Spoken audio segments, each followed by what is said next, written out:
Hello everyone, welcome to Chetan Bharat Learning and welcome back to our weekly current affairs series for science and technology, in which we'll cover all the weekly developments which are important for your UPSC preparation with respect to the field of science and technology. Now the current affairs that we are going to cover in this video would be from 21st of July to 27th of July. Alright, now start करने से पहले जैसे हमेशा की तरह हम करते ही हैं, एक बारी हम देख लेते हैं हमारे सोर्सेज क्या क्या रहे हैं। हमेशा की तरह हिंदू रहेगा, इंडियन एक्सप्रेस रहेगा, पीआईबी में अगर कोई न्यूज होगी वो हमारे करंट अफेयर्स की वीडियो में जरूर आएगी। साइंस एंड टेक्नोलॉजी से रिलेटेड दो और सोर्सेज हमने सोचा है कि हम कवर करेंगे, which is one is science monitor जो राज्यसभा टीवी पे शो आता है, और एक गवर्नमेंट की मंथली मैगजीन आती है साइंस रिपोर्टर। कई बारी उसमें इंपॉर्टेंट आर्टिकल्स आ जाते हैं तो हम उन्हें भी कवर कर लेते हैं। ऑलराइट, आज की वीडियो में हम कौन से पिछले हफ्ते के इश्यूज कवर करेंगे, let's take a look at that. Issues to be covered. Number 1, Kakrapar atomic power project third unit achieves first criticality. इसमें हम देखेंगे कि काकरापार में 700 मेगावाट इलेक्ट्रिक का एक न्यूक्लियर रिएक्टर बना दिया गया जो इलेक्ट्रिसिटी प्रोड्यूस करेगा। इसकी क्या सिग्निफिकेंस है, न्यूक्लियर एनर्जी होती क्या है और न्यूक्लियर एनर्जी हमारे लिए सिग्निफिकेंट क्यों है वो देखेंगे। Alright, then will take a look at series of missions to Mars. अभी 3 कंट्रीज ने जुलाई में ही मार्स पे मिशंस भेजने की ठानी है, 2 कंट्रीज ने तो भेज भी दिया है। एक हो गया आपका यूएई, दूसरा चाइना, यूएई का अमाल मिशन, ठीक है, और थर्ड जो 30 जुलाई को शेड्यूल्ड है जाना वो है नासा का परसिवेरेंस मिशन। इन तीनों मिशंस के बारे में ब्रीफ में डिटेल्स देखेंगे और फिर हम देखेंगे why mission to Mars is important. Prelims में आपसे क्वेश्चन पूछे जा सकते हैं अबाउट मार्स मिशंस, ऑलराइट, तो इसीलिए इसको देखेंगे, series of missions to Mars. Then, asteroid 2020 ND passes Earth on July 24. एक एस्टेरॉइड अर्थ के बहुत पास से गुजरेगा, तो एस्टेरॉइड हमारे अर्थ के पास से गुजरना या एस्टेरॉइड का अर्थ से टकराने से क्या नुकसान हो सकते हैं वो देखेंगे। राइट, ये डेंजरस न्यूज है, एस्टेरॉइड्स पास से नहीं गुजरने चाहिए क्योंकि कोई ऐसा ऑफ चांस हो सकता है कि एस्टेरॉइड अर्थ को हिट कर जाए। तो उससे रिलेटेड नासा के क्या प्रोग्राम्स चल रहे हैं वो देख लेंगे। Then ministry of earth sciences ने एक बनाई है एप्लीकेशन दामिनी लाइटनिंग अलर्ट। जो ये बिजली कड़कती है ना, लाइटनिंग वगैरह आती है, उससे कई लोगों की डेथ होती है, तो उसके लिए Indian institute of tropical meteorology ने ऐप बनाई है लाइटनिंग अलर्ट देने के लिए, ठीक है, उसको देख लेंगे। और एंड में जैसे कि हम हमेशा देखते ही हैं, कोविड-19 अपडेट्स। ना आज की वीडियो में हम क्या कर रहे हैं, इन इश्यूज से रिलेटेड कुछ एमसीक्यूज और मेंस टाइप क्वेश्चन हम अभी डिस्कस कर लेते हैं। वीडियो खत्म करने के बाद आपको उन्हीं क्वेश्चन के आंसर कमेंट सेक्शन में लिखने हैं। ऑलराइट, तो फटाफट से देख लेते हैं कि कौन से क्वेश्चंस हम आज करेंगे। हाँ जी, तो हमारा क्वेश्चंस क्या होंगे, एक एमसीक्यू होगा और एक मेंस टाइप क्वेश्चन होगा। तो एमसीक्यू कौन सा है वो देख लेते हैं। Please pardon my handwriting, I am sorry for that. MCQ है, which of the following statements is are true. कौन सी इन दोनों में से स्टेटमेंट ट्रू है। Isotopes have same mass number but different atomic number, ठीक है ये। Number 2, control rods enhance the speed of neutrons in a nuclear reactor. Statement 2 ये है। अब इसमें से कौन सी स्टेटमेंट सही है, ओनली 1, ओनली 2, सी ऑप्शन है बोथ, डी ऑप्शन है नन, ठीक है। इस वीडियो के एंड में as a matter of fact पहले टॉपिक के एंड में ही, जो पहला टॉपिक हम डिस्कस करेंगे उसके एंड में ही आपको पता चल जाएगा इसका आंसर क्या है, ठीक है। नाउ दूसरा मेंस टाइप क्वेश्चन क्या होगा, many countries like France and Germany are reducing their dependence on nuclear energy, ठीक है। Many countries like France and Germany are reducing their dependence on nuclear energy. Is India right in expanding its nuclear capacity.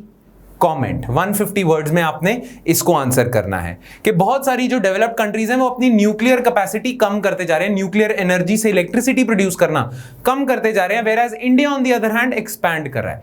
क्या India सही है या गलत है, ठीक है। इन दोनों क्वेश्चंस के आंसर आपने वीडियो खत्म करने के बाद कमेंट सेक्शन में लिखने हैं, clear, along with your doubts if you have any. I'll try कि you don't have any doubts by the end of this video. My कोशिश would be that you don't have any doubts, but still if you have, then वो लिख देना doubts। चलिए अब हम करते हैं पहला issue, Kakrapar atomic power project. इससे रिलेटेड 2 आर्टिकल्स आए हैं इंपॉर्टेंट, एक द हिंदू में आया है जैसा कि आप देख सकते हो, Kakrapar atomic plant achieves criticality, और एक इंडियन एक्सप्रेस में आया है एक्सप्लेन्ड सीरीज में इनका, what is the significance of Kakrapar 3। ये काकरापार 3 आपका न्यूक्लियर पावर रिएक्टर है, ठीक है ना। इससे रिलेटेड जो दो न्यूज आई है ना, हिंदू में इतना डिटेल में नहीं है, इस एक्सप्रेस के आर्टिकल में काफी डिटेल में, अगर आप चाहो तो आप इसे पढ़ भी सकते हो, वैसे पढ़ने की जरूरत नहीं है, इन दोनों आर्टिकल्स में जो होगा हम अभी देख लेते हैं। तो सबसे पहले देखते हैं न्यूज में आया क्या है, फिर इस न्यूज का एनालिसिस करेंगे अच्छे से, इसके आसपास की चीजें जो हमें पता होनी चाहिए वो देख लेंगे। ऑलराइट, तो न्यूज में क्या आया है, the third unit of Kakrapar atomic power project, short form इसका है CAP3, in Gujarat achieved it's first criticality. Third unit से क्या मतलब है, काकरापार में जो एटॉमिक पावर प्रोजेक्ट बन रहा है ना, उसके 4 यूनिट्स हैं, ठीक है। ये जो यूनिट है ना, थर्ड यूनिट, इसने क्रिटिकलिटी अचीव कर लिया है। नाउ क्रिटिकलिटी का मतलब न्यूक्लियर रिएक्शन स्टार्ट हो गया है, जिससे न्यूक्लियर एनर्जी प्रोड्यूस होगी। अब ये न्यूक्लियर रिएक्शन होता क्या है, अभी थोड़ी देर में देखते हैं, पेशेंस रखना, ठीक है। Achieving criticality means the initiation of a controlled but sustained nuclear fission reaction. अभी देखते हैं इसको। Prime Minister, while congratulating scientists for this achievement, hailed this development as a shining example of Make in India. Shining example of Make in India क्यों कह रहे हैं प्रधानमंत्री, क्योंकि ये जो पूरा आपका न्यूक्लियर रिएक्टर बना है ना, ये इंडिजिनसली बना है, मतलब इंडिया ने खुद बनाया है पूरा, बाहर से कोई ज्यादा सपोर्ट नहीं लिया, इसलिए मेक इन इंडिया का शाइनिंग एग्जाम्पल है। And a trail blazer for many such future achievements, ये आगाज हुआ है एक तरह से फ्यूचर अचीवमेंट्स का, ठीक है जी। CAP3 is India's first 700 megawatt electric unit. इसका जो पावर ये प्रोड्यूस करेगा वो 700 मेगावाट की पावर प्रोड्यूस करेगा, तो इट इज इंडियाज फर्स्ट। इससे पहले जो हाईएस्ट है ना, हाईएस्ट पावर वाला जो न्यूक्लियर रिएक्टर है वो आपका तारापुर में है 540 का, तो 700 का ये पहला न्यूक्लियर पावर रिएक्टर है जो क्रिटिकलिटी अचीव कर गया है। And the biggest indigenously developed variant of pressurised heavy water reactors. जो न्यूक्लियर रिएक्टर्स होते हैं ना, जो न्यूक्लियर एनर्जी प्रोड्यूस करते हैं, उनकी बहुत सारी किस्में हैं, बहुत सारी टाइप्स हैं। उन टाइप में से एक है प्रेशराइज्ड हेवी वाटर रिएक्टर। तो ये पहला प्रेशराइज्ड हेवी वाटर रिएक्टर है जो इतना बड़ा है, 700 मेगावाट इलेक्ट्रिक का है।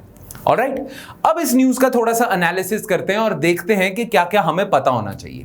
वेल, न्यूज एनालिसिस स्टार्ट करने से पहले आपको ना कुछ चीजें पता होनी चाहिए। जैसे आप में से कुछ लोगों को पता होगा आइसोटोप क्या होता है, राइट? जिनको नहीं पता एक बारी ध्यान से सुन लेना। जैसा कि आप जानते हो, एक एटम होता है और उसके अराउंड इलेक्ट्रॉन्स रिवॉल्व करते रहते हैं, ठीक है। ब्रीफ में बता रहा हूं, जो एक एटम होता है उसका यहां सेंटर होता है जिसका नाम होता है न्यूक्लियस, ठीक है, और उसके न्यूक्लियस के अंदर होते हैं प्रोटॉन्स और न्यूट्रॉन्स, और अराउंड जो रिवॉल्व कर रहे हैं वो होते हैं इलेक्ट्रॉन्स, ठीक है।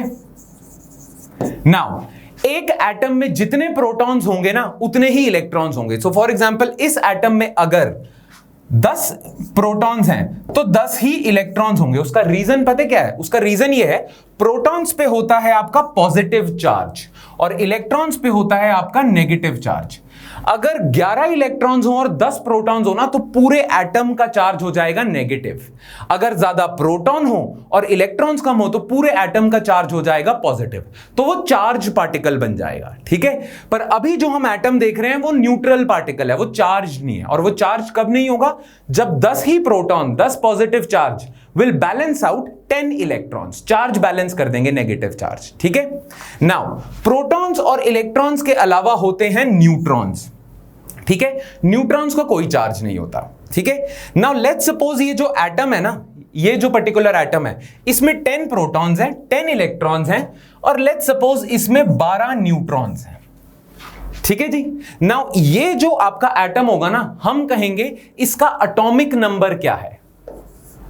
एटॉमिक नंबर होगा number of protons in an atom. इस पर्टिकुलर एग्जांपल में कितने प्रोटॉन्स हैं? 10। तो इस पर्टिकुलर एटम का एटॉमिक नंबर होगा 10। अच्छा, एक और टर्म होता है जिसे हम कहते हैं एटम का मास नंबर, ठीक है। मास नंबर पता है क्या होता है? Total number of protons and neutrons. Now इस पर्टिकुलर एग्जांपल में प्रोटॉन्स कितने हैं? 10, न्यूट्रॉन्स कितने हैं? 12। तो इस पर्टिकुलर एटम का मास नंबर होगा आपका 22। ठीक है, ये बेसिक्स है, ये पता होना चाहिए। पता चल गया एटॉमिक नंबर क्या होता है, कितने प्रोटॉन्स है, मास नंबर क्या होता है, total protons plus neutrons. Alright, now isotope क्या होते हैं? आइसोटोप वो केमिकल्स होते हैं, वो एलिमेंट्स होते हैं जिनका एटॉमिक नंबर तो सेम है पर उनका मास नंबर अलग है। जैसे फॉर एग्जांपल कार्बन का एटम है ना, जो कार्बन के एटम के आप लगा लो होते हैं 6 प्रोटॉन्स। ठीक है, कार्बन के एटम का एटॉमिक नंबर है 6 और उसका मास नंबर है 12। इसका मतलब उसके प्रोटॉन्स हैं 6 और न्यूट्रॉन्स भी 6 हैं, क्योंकि मास नंबर 12 बता रहा है ना। मास नंबर 12 क्या होगा, प्रोटॉन्स प्लस न्यूट्रॉन्स। अगर प्रोटॉन्स 6 हैं तो न्यूट्रॉन्स भी 6 होंगे, तभी 12 आ रहा है। तो इसका मास नंबर है 12, एटॉमिक नंबर है 6। नाउ आइसोटोप्स पता है क्या होते हैं? आइसोटोप्स वो होते हैं जिनका एटॉमिक नंबर सेम है, मास नंबर अलग है। जैसे एक और कार्बन का एटम एग्जिस्ट करता है जिसका एटॉमिक नंबर तो 6 है पर उसका मास नंबर 14 है। एटॉमिक नंबर 6 का मतलब इसके प्रोटॉन्स तो 6 हैं बट इसका मास नंबर 14 है। दैट मींस इसमें न्यूट्रॉन्स कितने होंगे? न्यूट्रॉन्स होंगे इसमें 8। ठीक है, तो ये दोनों जो कार्बन के एटम्स है ना, इन्हें हम कहेंगे आइसोटोप्स। क्लियर? ये आपके होंगे आइसोटोप्स। नाउ न्यूक्लियर एनर्जी के लिए ना हमारे लिए 2 आइसोटोप्स इंपॉर्टेंट है। न्यूक्लियर एनर्जी में जो फ्यूल यूज होता है ना, वो होता है यूरेनियम का। ठीक है, नाउ 2 तरीके के यूरेनियम एग्जिस्ट करते हैं।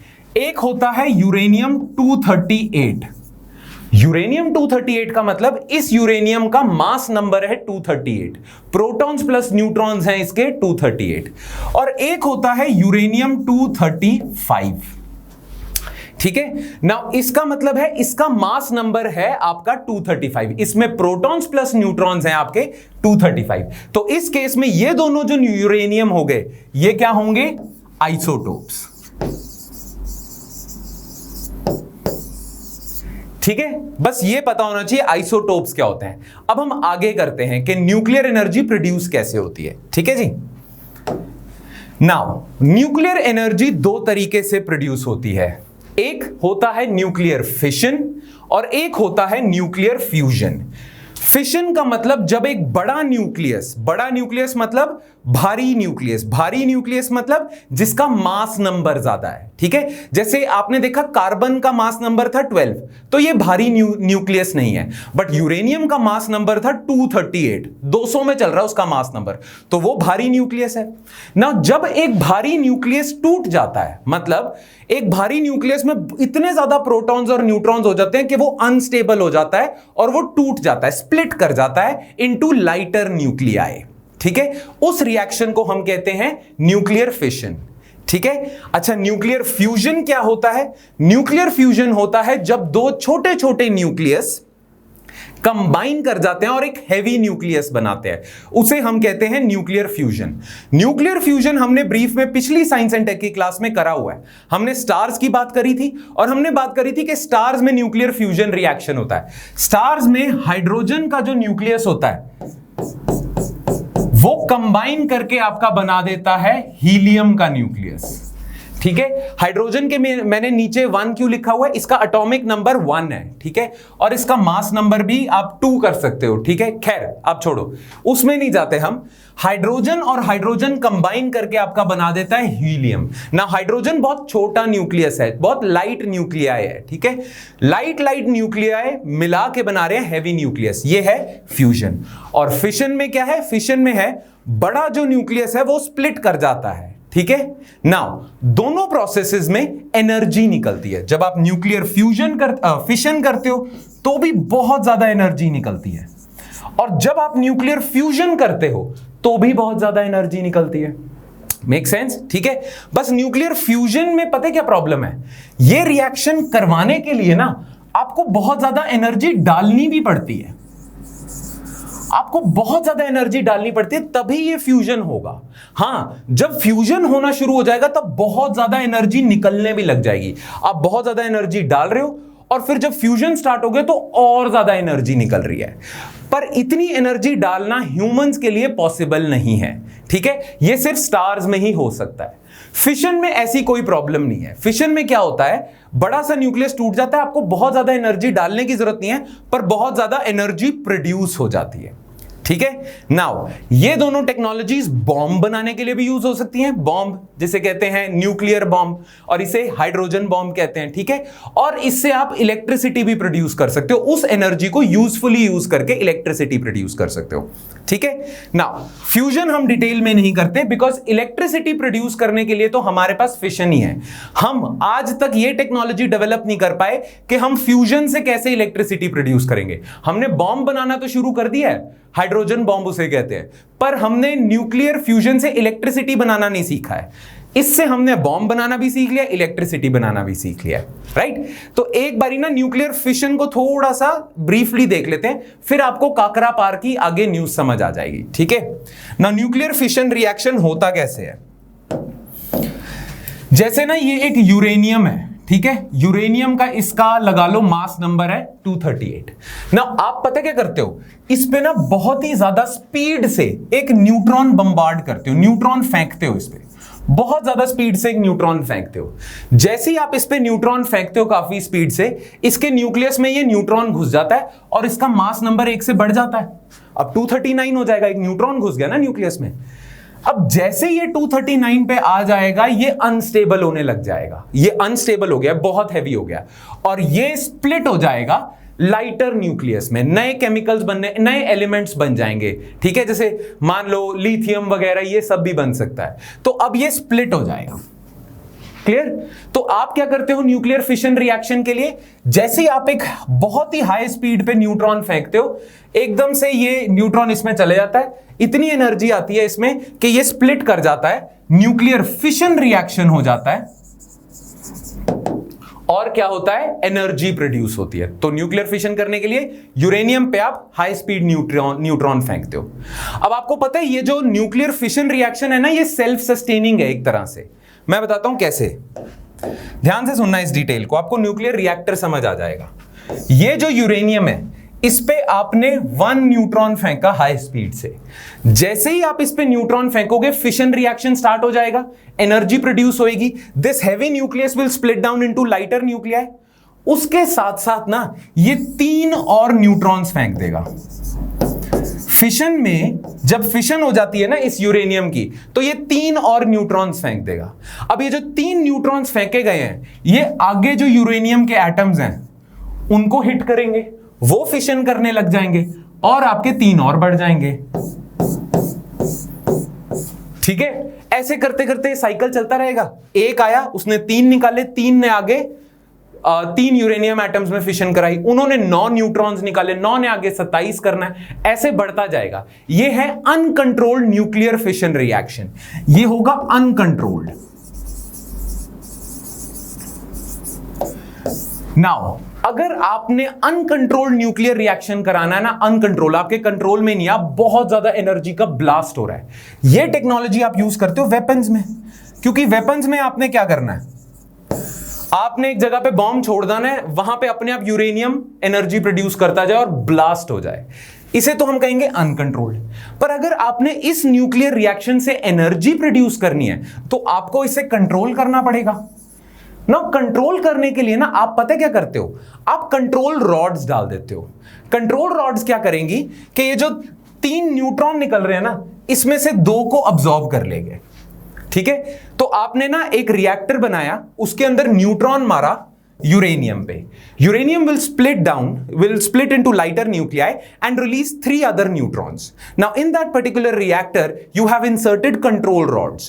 Those control rods would absorb 2 neutrons, ठीक है, and leave the 1 neutron free। ठीक है, तो ये एक न्यूट्रॉन आगे जाके इस यूरेनियम को कर देगा, फिर ये भी 3 न्यूट्रॉन निकालेगा, कंट्रोल रॉड इन दोनों को भी अब्सॉर्ब कर लेंगी। ठीक है, तो इससे क्या होता है, इससे यह होता है कि आपका ना जो न्यूक्लियर रिएक्शन है वो कंट्रोल्ड है, सस्टेन्ड है। इतना है कि उसे आप कंट्रोल करके इलेक्ट्रिक एनर्जी बना सकते हो और इलेक्ट्रिसिटी प्रोड्यूस कर सकते हो। क्लियर। तो एक होता है अनकंट्रोल्ड जो वेपन्स में यूज होता है, एक होता है कंट्रोल्ड जो आपका यूज होगा न्यूक्लियर रिएक्टर्स में, जिससे आप इलेक्ट्रिसिटी प्रोड्यूस करोगे। क्लियर ना, ये आपको पता चल गया। अब हम आगे की न्यूज देखते हैं। अब हम देखते हैं काकरा पार इंपॉर्टेंट क्यों है। ऑलराइट, नाउ आइसोटोप आपको पता चल गया, an atomic form of an element having a particular number of neutrons. Different isotopes of an element have same number of protons but different number of neutrons. इसको दूसरी भाषा में क्या कहेंगे? Same atomic number but different mass number. जैसे हमने carbon के case में देखा था। कार्बन 14 इंपॉर्टेंट है, उससे कार्बन डेटिंग होती है जिससे आप एज पता लगाते हो पुराने ऑब्जेक्ट्स की। खैर उसको कभी बाद में देखेंगे, ठीक है। नाउ दो तरीके के मटेरियल होते हैं, दो तरीके के न्यूक्लियर मटेरियल होते हैं। अभी जैसे आपने एग्जांपल देखा उस हिसाब से तो जो यूरेनियम है आपका वो न्यूक्लियर फ्यूल होगा। यूरेनियम आपका न्यूक्लियर फ्यूल है, ठीक है। नाउ ध्यान से देखना इस चीज को भी, जो आपका यूरेनियम 238 है ना उसको हम कहते हैं फिशनेबल। फिशनेबल मतलब इसमें आप न्यूक्लियर फिशन करा सकते हो। जो इसका आइसोटोप है ना 235 उसको हम कहते हैं फिसाइल। नाउ फिशनेबल और फिसाइल में क्या है, इसमें न्यूक्लियर फिशन रिएक्शन करवाने के लिए ना फिशनेबल 238 वाले में आपको बहुत हाई स्पीड पे न्यूट्रॉन फेंकना पड़ता है, बहुत ही हाई स्पीड पे, ठीक है, तभी जाके इसमें फिशन होगी। जो फिसाइल है ना ये रेडिली टूट जाता है, इसमें आपको ज्यादा स्पीड से न्यूट्रॉन फेंकने की जरूरत नहीं है, ये ऑलरेडी इतना अनस्टेबल है, बस इसमें आपको थोड़ी सी स्पीड से न्यूट्रॉन फेंकना है और ये फिशन करनी शुरू कर देगा। तो ज्यादा बेटर फ्यूल कौन सा हुआ आपका? यूरेनियम 235, क्योंकि ये रेडिली फिशन कर जाता है। ये जो आपका है ये थोड़ा कंपैरेटिवली ज्यादा स्टेबल है, इसमें ज्यादा स्पीड से न्यूट्रॉन आपको फेंकना पड़ता है तभी ये फिशन करेगा। तो जिसमें ज्यादा स्पीड से फेंकना पड़ता है वो होता है फिशनेबल, और जो ज्यादा बिल्कुल स्पीड से नहीं बस थोड़ा सा नज करने की जरूरत है और टूटना शुरू हो जाएगा वो होगा आपका फिसाइल। क्लियर? चलिए अब हम देखते हैं यही चीज। Fissile material. It is a material that can undergo nuclear fission by absorbing a neutron with very low kinetic energy. Kinetic energy क्या होता है? कोई भी ऑब्जेक्ट अगर बहुत स्पीड से जा रहा है तो उसमें काइनेटिक एनर्जी ज्यादा है, कम स्पीड से जा रहा है तो कम काइनेटिक एनर्जी है। तो लो काइनेटिक एनर्जी मतलब कि इसकी स्पीड कम है। इसका एग्जांपल क्या है? यूरेनियम 235, ठीक है। नाउ फिशनेबल मटेरियल क्या है? वही it's a material that can undergo nuclear fission reaction only if it is bombarded with high kinetic energy neutrons, ठीक है ना। नेचर में यूरेनियम कैसा मिलता है? नेचर में जो आपको यूरेनियम मिलता है ना, जो नेचर में आप यूरेनियम माइन करोगे उसमें 99% यूरेनियम होता है यूरेनियम 238 और लेस देन 1% होता है आपका 235। तो नेचर में अगर आप यूरेनियम लेते हो ना तो उसमें ज्यादा 238 होगा। अब 238 आप जानते हो वो फिशनेबल है, इसमें ज्यादा बम्बार्डमेंट करनी पड़ती है तभी होता है। यूरेनियम 235 कैसा है? थोड़ा सा बस जरा सी स्पार्क दो, जरा सा न्यूट्रॉन फेंको, एकदम से न्यूक्लियर फिशन करना शुरू कर देगा। नाउ जो नेचुरल यूरेनियम होता है ना वो इतना ज्यादा आपका काम का नहीं होता, पर अगर आप इस यूरेनियम में यूरेनियम 235 की प्रोपोर्शन बढ़ाने लग जाओ, जैसे अभी नेचुरल यूरेनियम में तो ये 1% से भी कम है और ये 99% है। अगर आप कोई ऐसा प्रोसेस ढूंढ लो जिससे आप इसकी प्रोपोर्शन जो 1% से कम है यूरेनियम 235 की प्रोपोर्शन बढ़ा दो, 20% कर दो, 30% कर दो, 40% कर दो और यूरेनियम 238 का प्रोपोर्शन कम कर दो, तो डोंट यू थिंक वो वाला जो यूरेनियम होगा जिसमें 235 की ज्यादा परसेंटेज होगी वो बेटर फ्यूल होगा? Make sense? तो नेचुरल यूरेनियम से ना आप कई बार सोचते हो कि नेचुरल यूरेनियम में 235 का प्रोपोर्शन बढ़ा दिया जाए, राइट? इस प्रोसेस को हम कहते हैं यूरेनियम एनरिचमेंट, ठीक है। कई बारी नेचुरल यूरेनियम आपके किसी काम का नहीं होता तो उसमें आपको एनरिचमेंट करनी पड़ती है ताकि यूरेनियम 235 का प्रोपोर्शन बढ़ जाए, राइट? यहां पे दिया हुआ नेचुरल यूरेनियम की डेफिनेशन, आगे आ जाते हैं हम। Enriched uranium, it is a type of uranium in which the proportion of U235 is increased through various enrichment procedures, ठीक है। एनरिचमेंट प्रोसीजर्स क्या होते हैं? जैसे एक है सेंट्रीफ्यूगेशन। सेंट्रीफ्यूगेशन। सेंट्रीफ्यूगेशन में क्या होता है, यूरेनियम को लेते हो और बड़ी जोर से घुमाते हो, ठीक है। तो जो हैवियर यूरेनियम होगा जनरली यूरेनियम 238 वो बीच में रह जाएगा और साइड पे आपके जैसे फैलता जाएगा, जैसे आप ना उनके मास के साथ खेलते हो कि आप जोर से घुमाते हो और सेपरेट हो जाते हैं। क्लियर? हम सेंट्रीफ्यूगेशन की टेक्नोलॉजी में नहीं जाते, आपको बस पता होना चाहिए सेंट्रीफ्यूगेशन एक प्रोसेस है जिससे आप यूरेनियम एनरिच करते हो, ठीक है ना। आपको पता है ईरान पे जो न्यू सैंक्शंस लगा रखी है अमेरिका ने, वो इसीलिए लगा रखी है क्योंकि ईरान पे ना अलेजिडली ये लगाया जा रहा था इल्जाम कि ईरान ना न्यूक्लियर एनरिचमेंट कर रहा है, ठीक है ना। ईरान कहता है हाँ मैं न्यूक्लियर एनरिचमेंट कर रहा हूं, पर मैं तो ना पीसफुल न्यूक्लियर इलेक्ट्रिसिटी के लिए कर रहा हूं, मेरे को तो इलेक्ट्रिसिटी प्रोड्यूस करनी है। बट यूएसए और इजराइल अलेज कर रहे थे कि आप न्यूक्लियर एनरिचमेंट पता क्यों कर रहे हो, क्योंकि आपने न्यूक्लियर बॉम्ब्स बनाने हैं।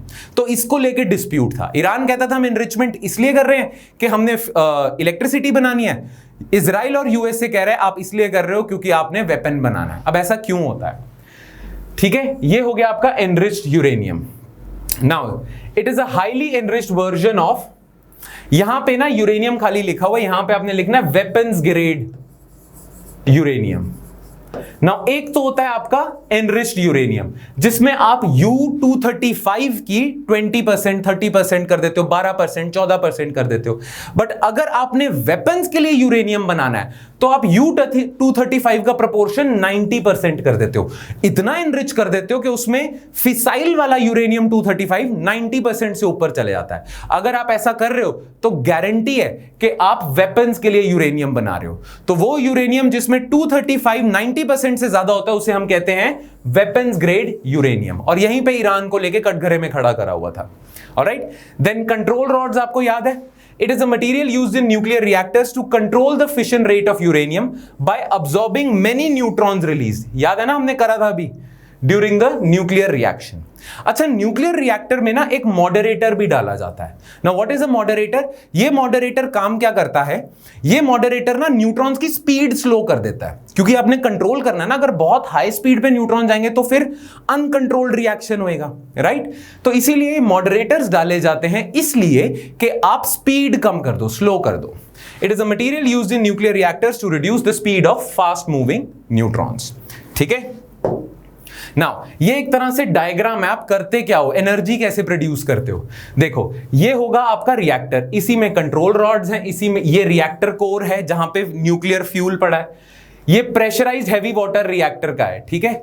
नाउ ये स्टीम जनरेटर, अभी मैं आपको बताता हूं क्या होता है। ये जो एरिया है ना, इसमें न्यूक्लियर फिशन हो रही है, इसमें न्यूक्लियर फिशन हो रही है तो बहुत ज्यादा हीट एनर्जी प्रोड्यूस होगी। अब आप इस हीट एनर्जी को यूज करते हो इस वाटर को बॉयल करने के लिए। नाउ इतनी न्यूक्लियर रिएक्शन से हीट एनर्जी प्रोड्यूस हुई, ये वाटर बॉयल हुआ, ये वाटर बॉयल होके बना देता है स्टीम। अब आप इस स्टीम को लेके जाते हो इस टरबाइन की तरफ और ये टरबाइन घूमने लग जाती है। ये टरबाइन घूमती है तो आपको पता है टरबाइन घूमने से हम इलेक्ट्रिसिटी प्रोड्यूस कर लेते हैं। जितने भी हाइड्रो इलेक्ट्रिक प्रोजेक्ट्स होते हैं उसमें क्या होता है, आप टरबाइन पे से पानी गिराते हो ना, टरबाइन घूमने लग जाती है और इलेक्ट्रिसिटी प्रोड्यूस होती है। तो न्यूक्लियर रिएक्टर्स भी, न्यूक्लियर एनर्जी भी यही करती है, स्टीम बनती है, स्टीम टरबाइन घुमाती है और इलेक्ट्रिसिटी प्रोड्यूस होने लग जाती है, राइट। तो ऑलमोस्ट ऐसे चलता है ये आपका न्यूक्लियर रिएक्टर। नाउ जो प्रेशराइज्ड हैवी वाटर रिएक्टर है ना, उसमें उसको हैवी वाटर रिएक्टर क्यों कहा जाता है, क्योंकि उसमें जो मॉडरेटर यूज होता है ना, मॉडरेटर, वो होता है D2O। नाउ वाटर का फुल फॉर्म क्या है, वाटर का फुल फॉर्म कह रहा हूं, वाटर का केमिकल फॉर्मूला क्या होता है, H2O, ठीक है। नाउ हाइड्रोजन का ना एक हेवियर आइसोटोप है, हेवियर आइसोटोप मतलब ज्यादा मास नंबर वाला आइसोटोप, उसको हम कहते हैं ड्यूट्रियम, ठीक है। ड्यूट्रियम है उसका नाम। ड्यूट्रियम पता क्या होता है, जैसे हाइड्रोजन अगर ऐसा है ना तो ड्यूट्रियम होगा 1 atomic number 2 mass number, tritium भी होगा, उसमें होगा 1 एटॉमिक नंबर 3 मास नंबर। ये तीनों आइसोटोप हो गए हाइड्रोजन के, इसे हम कहते हैं deuterium. That is why H2O की जगह लिखा है D2O। D2O होगा आपका हैवी वाटर, ठीक है। तो मॉडरेटर आप यूज करते हो, हैवी वाटर को you use it as moderator, and that is why reactor का नाम है प्रेशराइज्ड हैवी वाटर रिएक्टर। और काकरा पार में यही प्रेशराइज्ड हैवी वाटर रिएक्टर है, alright. Now why is this project significant, ये प्रोजेक्ट सिग्निफिकेंट क्यों है? एक चीज के लिए तो बिल्कुल सिग्निफिकेंट है, वो आपको पता ही है।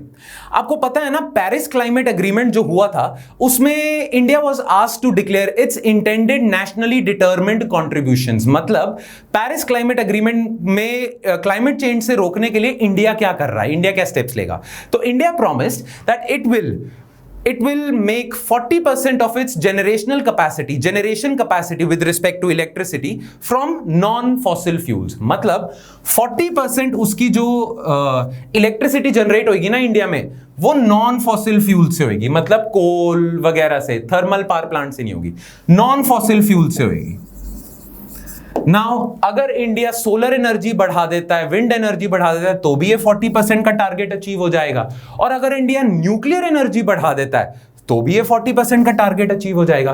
क्योंकि न्यूक्लियर एनर्जी से जो आप इलेक्ट्रिसिटी प्रोड्यूस करते हो ना, उसमें ग्रीन हाउस गैसेज नहीं निकलती। कोल से इलेक्ट्रिसिटी प्रोड्यूस करते हो, उसमें ग्रीन हाउस गैसेज निकलती हैं। इसी वजह से हम कह रहे हैं कि 40% हम नॉन फॉसिल फ्यूल रखेंगे, जिसमें सोलर भी होगा, विंड भी होगा, न्यूक्लियर भी होगा। नाउ हमें फटाफट से अगर ये टारगेट अचीव करना है तो हमें सोलर भी एक्सपैंड करना है, विंड भी एक्सपैंड करना है और न्यूक्लियर भी एक्सपैंड करना है। नाउ करंटली हमारी न्यूक्लियर कैपेसिटी पता कितनी है? इंडिया की जितनी भी टोटल जनरेशन कैपेसिटी है ना इलेक्ट्रिसिटी की, उसकी सिर्फ 2% न्यूक्लियर है, बाकी सारे हम कोई और सोर्सेज से लाते हैं। Only 2% of our electricity generation capacity comes from nuclear energy, right? So that is why expansion and building new reactors is extremely important for India. All right? तो अब ये देख लेते हैं, अब आपको समझ आ गया। अब आप इंपॉर्टेंस देखना, significance. Cap 3 Kakrapar atomic power project is India's first 700 megawatt electric unit and the biggest indigenously developed pressurized heavy water reactor. Until now the biggest reactor size of indigenous design was in Tarapur, Maharashtra, जो था 540 का। ठीक है। Cap 3 improves upon the existing design of PWHR by addressing the issue of thermal margin। एक तो ये pressurised heavy water reactor है, और आज तक जितने pressurised heavy water reactor use हो रहे थे ना, उसमें इसने थोड़ी सी इंप्रूवमेंट करी है टेक्नोलॉजी में, और स्पेशली किस में इंप्रूवमेंट करी है? थर्मल मार्जिन में। ना आपसे पूछ सकते हैं थर्मल मार्जिन क्या होता है? ध्यान से सुनना, थर्मल मार्जिन क्या होता है? एक होता है, एक न्यूक्लियर रिएक्टर में हीट प्रोड्यूस होती है ना। हर न्यूक्लियर रिएक्टर की ना एक कैपेसिटी है, एक थ्रेशोल्ड है जितने तक वो हीट सहन कर सकता है। तो एक तो उसकी मैक्सिमम कैपेसिटी होगी, ठीक है, इस पे लिख देते हैं हम मैक्सिमम। और एक वो होगी वो हीट का लेवल होगा जिसपे वो जनरली ऑपरेट करता है। वो हीट का लेवल जिसमें वो जनरली ऑपरेट करता है, उसको मैं कह देता हूं, वो नीचे होएगा, उसे मैं ऑपरेशनल कह देता हूं ना। इन दोनों के बीच में जो डिफरेंस है ना, उसे हम कहते हैं thermal margin.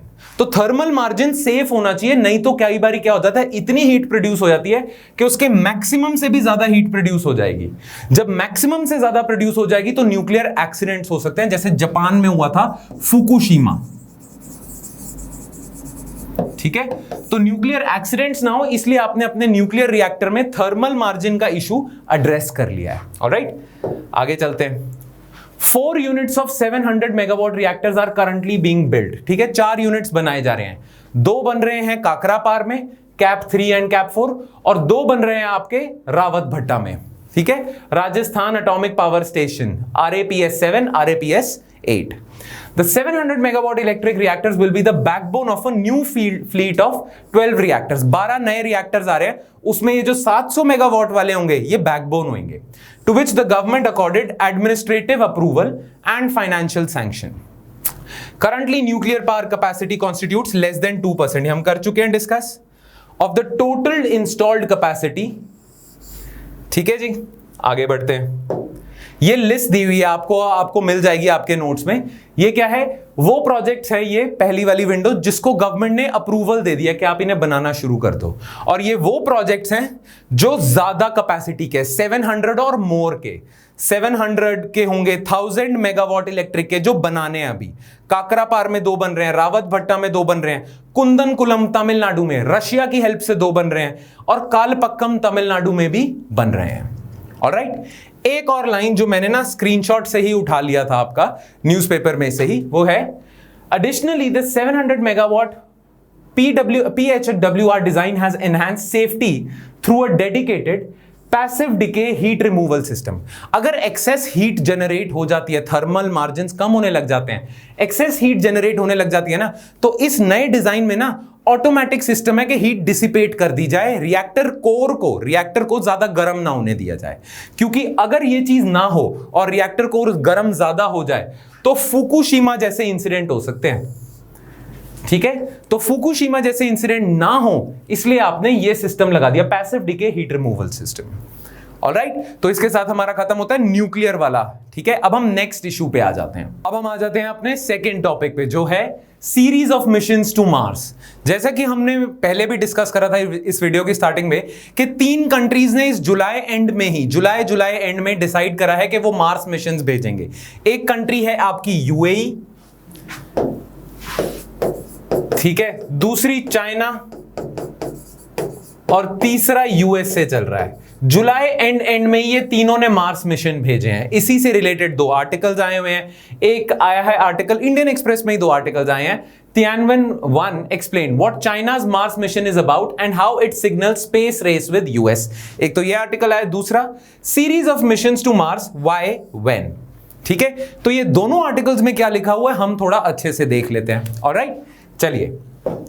Now this July 3 missions to Mars are being launched. एक है यूएई के मिशन का नाम है अमाल। अमाल का मतलब होता है होप। ठीक है, तो यूएई का मिशन है अमाल। यूएई भी अब मार्स मिशन भेज रहा है। जनरली हम एसोसिएट नहीं करते ना जितनी भी ये अरब कंट्रीज हैं कि ये साइंटिफिकली एडवांस होंगी, बट यूएई का स्पेस प्रोग्राम चल रहा है, यूएई का 4th मिशन है। Then चाइना's Tianwen-1। Tianwen का मतलब होता है क्वेश्चन टू हेवन। आप हेवन से एक सवाल पूछ रहे हो, ये है इसका मतलब। And USA's Perseverance. परसिवियरेंस है यूएसए का मार्शियन मिशन। तो ये तीनों मार्स मिशंस हैं। नाउ ये जुलाई में ही क्यों भेज रहे हैं? Why July, specially end of July?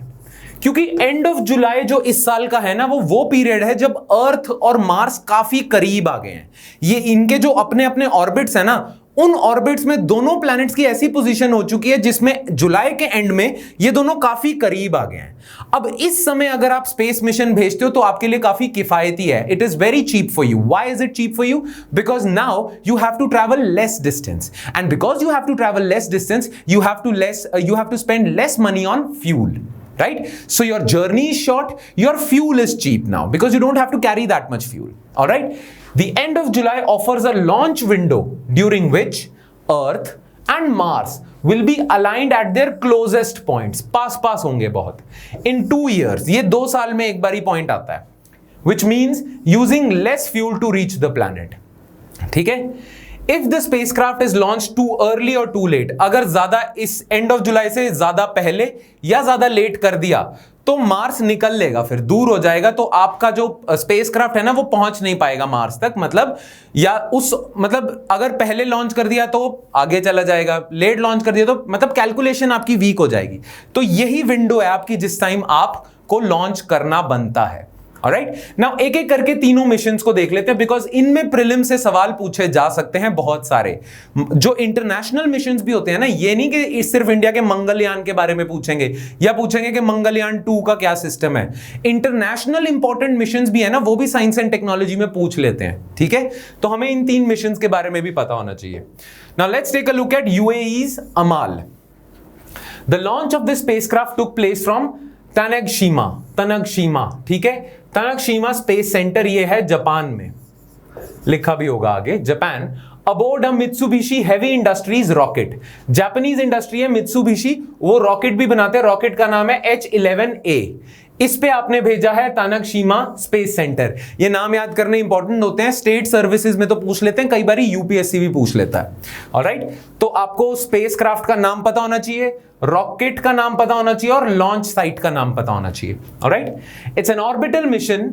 Again, what do you mean by orbital mission? ये जो यूएई का अमाल है ना, इसका काम पता है क्या है? ये मार्स पे लैंड नहीं होएगा, ये मार्स के अराउंड बस चक्कर लगाएगा, ऑर्बिट करेगा। That is why it's an orbital mission. जो चाइना का है वो सिर्फ ऑर्बिटल मिशन नहीं है, यूएसए का ऑर्बिटल मिशन नहीं है, वो तो लैंड करवाएंगे। यूएई सिर्फ चक्कर लगाएगा, जो हमारे मंगलयान ने करा था। मंगलयान भी ऑर्बिटल मिशन था, तभी उसका नाम था ना मार्स ऑर्बिटर मिशन, मॉम। प्रधानमंत्री मोदी जी ने एक स्पीच भी दी थी ना, ऐसे कुछ मतलब विटी सी स्पीच थी कि अब मुझे लगता है मार्स को मॉम मिल गई है। मार्स मंगलयान का था, मार्स ऑर्बिटर मिशन। खैर, jokes apart, anyway, it was developed by UAE scientists in USA and its launch is 45th for H11A। जो जापान का ये रॉकेट है, इसका 45th लॉन्च है। क्लियर? नाउ ये यूएई का पहला मिशन नहीं है, यूएई ने पहले भी 4 स्पेस मिशंस करे हुए हैं, बट ये यूएई का पहला इंटरप्लैनेटरी मिशन है। उससे पहले जो 3 यूएई के मिशन थे ना, वो क्या थे? वो सैटेलाइट वाले मिशन थे। अर्थ ऑब्जर्वेशन सैटेलाइट लॉन्च करी थी यूएई ने, बट ये यूएई का पहला मिशन है जो दूसरे प्लैनेट तक है। इंटरप्लैनेटरी मिशन पहला है। ठीक है? Amal Hope is scheduled to reach Mars orbit in February 2021. Its overall mission life is 1 Martian year. Now 1 Martian year कितना होता है? 687 Earth days. एक साल अर्थ पे कितना होता है? अर्थ पे एक साल होता है 365 डेज। ठीक है? मार्स पे एक साल होता है 687 डेज। तो तभी ये याद रखना चीज, 1 मार्शियन ईयर, एक मार्शियन ईयर होगा ये। क्लियर? चलो अब हम आ जाते हैं चाइना के तियानवन-1 पे। चाइनाज फर्स्ट मार्स प्रोब, ये चाइना का पहला मार्स मिशन है, सक्सेसफुल मार्स मिशन, अगर सक्सेसफुल हो जाता है, अभी तो लॉन्च हुआ है। China's first Mars probe is called Tianwen one which means question to heaven. ठीक है? अब the spacecraft consist of orbiter, lander, rover. Rover क्या होगा? एक रोबोटिक मशीन होगी, व्हीकल होगा जो पूरे मार्स के सरफेस पे ट्रैवल करेगा, सैंपल उठाएगा सॉइल की और केमिकल एनालिसिस करेगा। ठीक है? तो जो तियानवन-1 है, ये जो चाइना का मिशन है, इसके पास एक ऑर्बिटर भी है जो मार्स के अराउंड चक्कर लगाएगा, लैंडर भी है जो लैंड करेगा, और रोवर भी है, लैंडर में से रोवर निकलेगा। ठीक है? Tianwen one will reach the red planet's orbit in February 2021। ये भी 21 में पहुंच रहा है। The rover will land on Mars in May में रोवर लैंड करेगा। ठीक है? The orbiter will contain high resolution cameras. जो ऑर्बिटर होगा ना, उसके हाई रेजोल्यूशन कैमरास होंगे। हाई रेजोल्यूशन कैमरास क्यों चाहिए? ऑर्बिटर ही देख के बताएगा कि मार्स की कौन सी जगह पे मुझे लैंड करना चाहिए, लैंडर भेजना चाहिए। अगर ऐसी वैसी जगह पे लैंडर गिरवा दिया तो लैंडर भी खराब हो जाएगा, डिस्ट्रॉय हो जाएगा। तो ये हाई रेजोल्यूशन कैमरास ऑर्बिटर पे देखेंगे कौन सा सरफेस एप्ट है जहां पे लैंडर गिराया जाए। Alright? To search for suitable landing site somewhere in Utopia Planitia. Mars पे एक जगह है यूटोपिया प्लैनेशिया, ये क्रेटर सा बना होगा, यूटोपिया प्लैनेशिया। क्रेटर तो आपको पता है, ऐसे गोल सा खड्डा बहुत बड़ा। तो मार्स पे एक क्रेटर है यूटोपिया प्लैनेशिया। तो ये जो क्रेटर है ना, क्रेटर का नाम है यूटोपिया। और इस यूटोपिया क्रेटर से में ना ऐसे ना प्लेन्स हैं। ठीक है? वो काफी बड़े साइज के प्लेन्स बने हुए, तो भी इसका नाम है यूटोपिया प्लैनेशिया। क्लियर? तो यूटोपिया प्लैनेशिया में उतारेंगे इसे। ठीक है जी? चलो और देख लेते हैं तियानवन के बारे में। तियानवन-1 के साइंटिफिक गोल्स क्या है? इनका काम है स्टडिंग मार्शियन टोपोग्राफी। मार्शियन का जो सॉइल सरफेस है, टोपोग्राफी है कि कहां पहाड़ है, कहां प्लेन है, कहां गड्ढे हैं, टोपोग्राफी। और मार्स का जो सरफेस है, जियोलॉजी अंडरस्टैंड करनी है मार्स की। ठीक है? Determining the composition of surface material. Soil material है, सरफेस पे क्या मटीरियल है। क्लाइमेट भी देखना है मार्स का, एंड एनवायरमेंट। ठीक है? Then study the thickness and sublayer distribution of Martian soil. ठीक है? मार्शियन सॉइल को देखना है। हां, एक चीज जो हमने शायद डिस्कस नहीं करी है वो है यूएई के अमाल मिशन के बारे में। यूएई का जो मिशन है ना, वो मार्स का एटमॉस्फेयर चेक करना चाहता है कि मार्स का एटमॉस्फेयर लूज क्यों होता जा रहा है।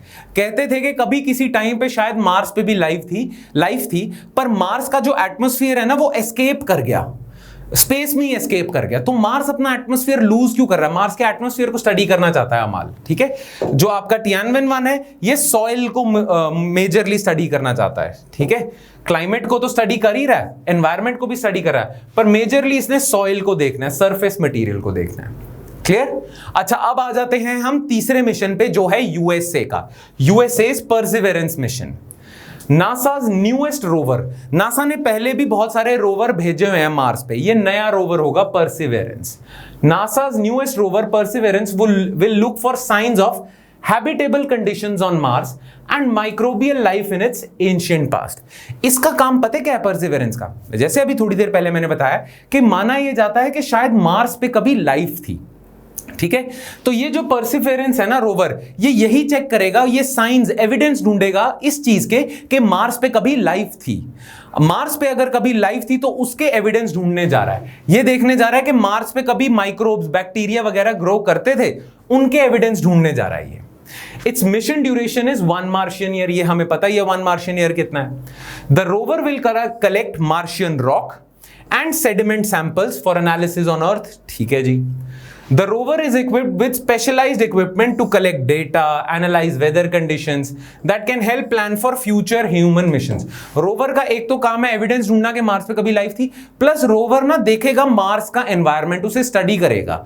वो जो स्टडी होगी ना वो इंपॉर्टेंट होगी, क्योंकि अगर हम मार्स के बारे में ज्यादा अच्छे से जान पाते हैं तभी हम फ्यूचर में अच्छे से प्लान करके मार्स में और मिशंस भेज सकते हैं, राइट? तो एनवायरनमेंट की नॉलेज होनी चाहिए।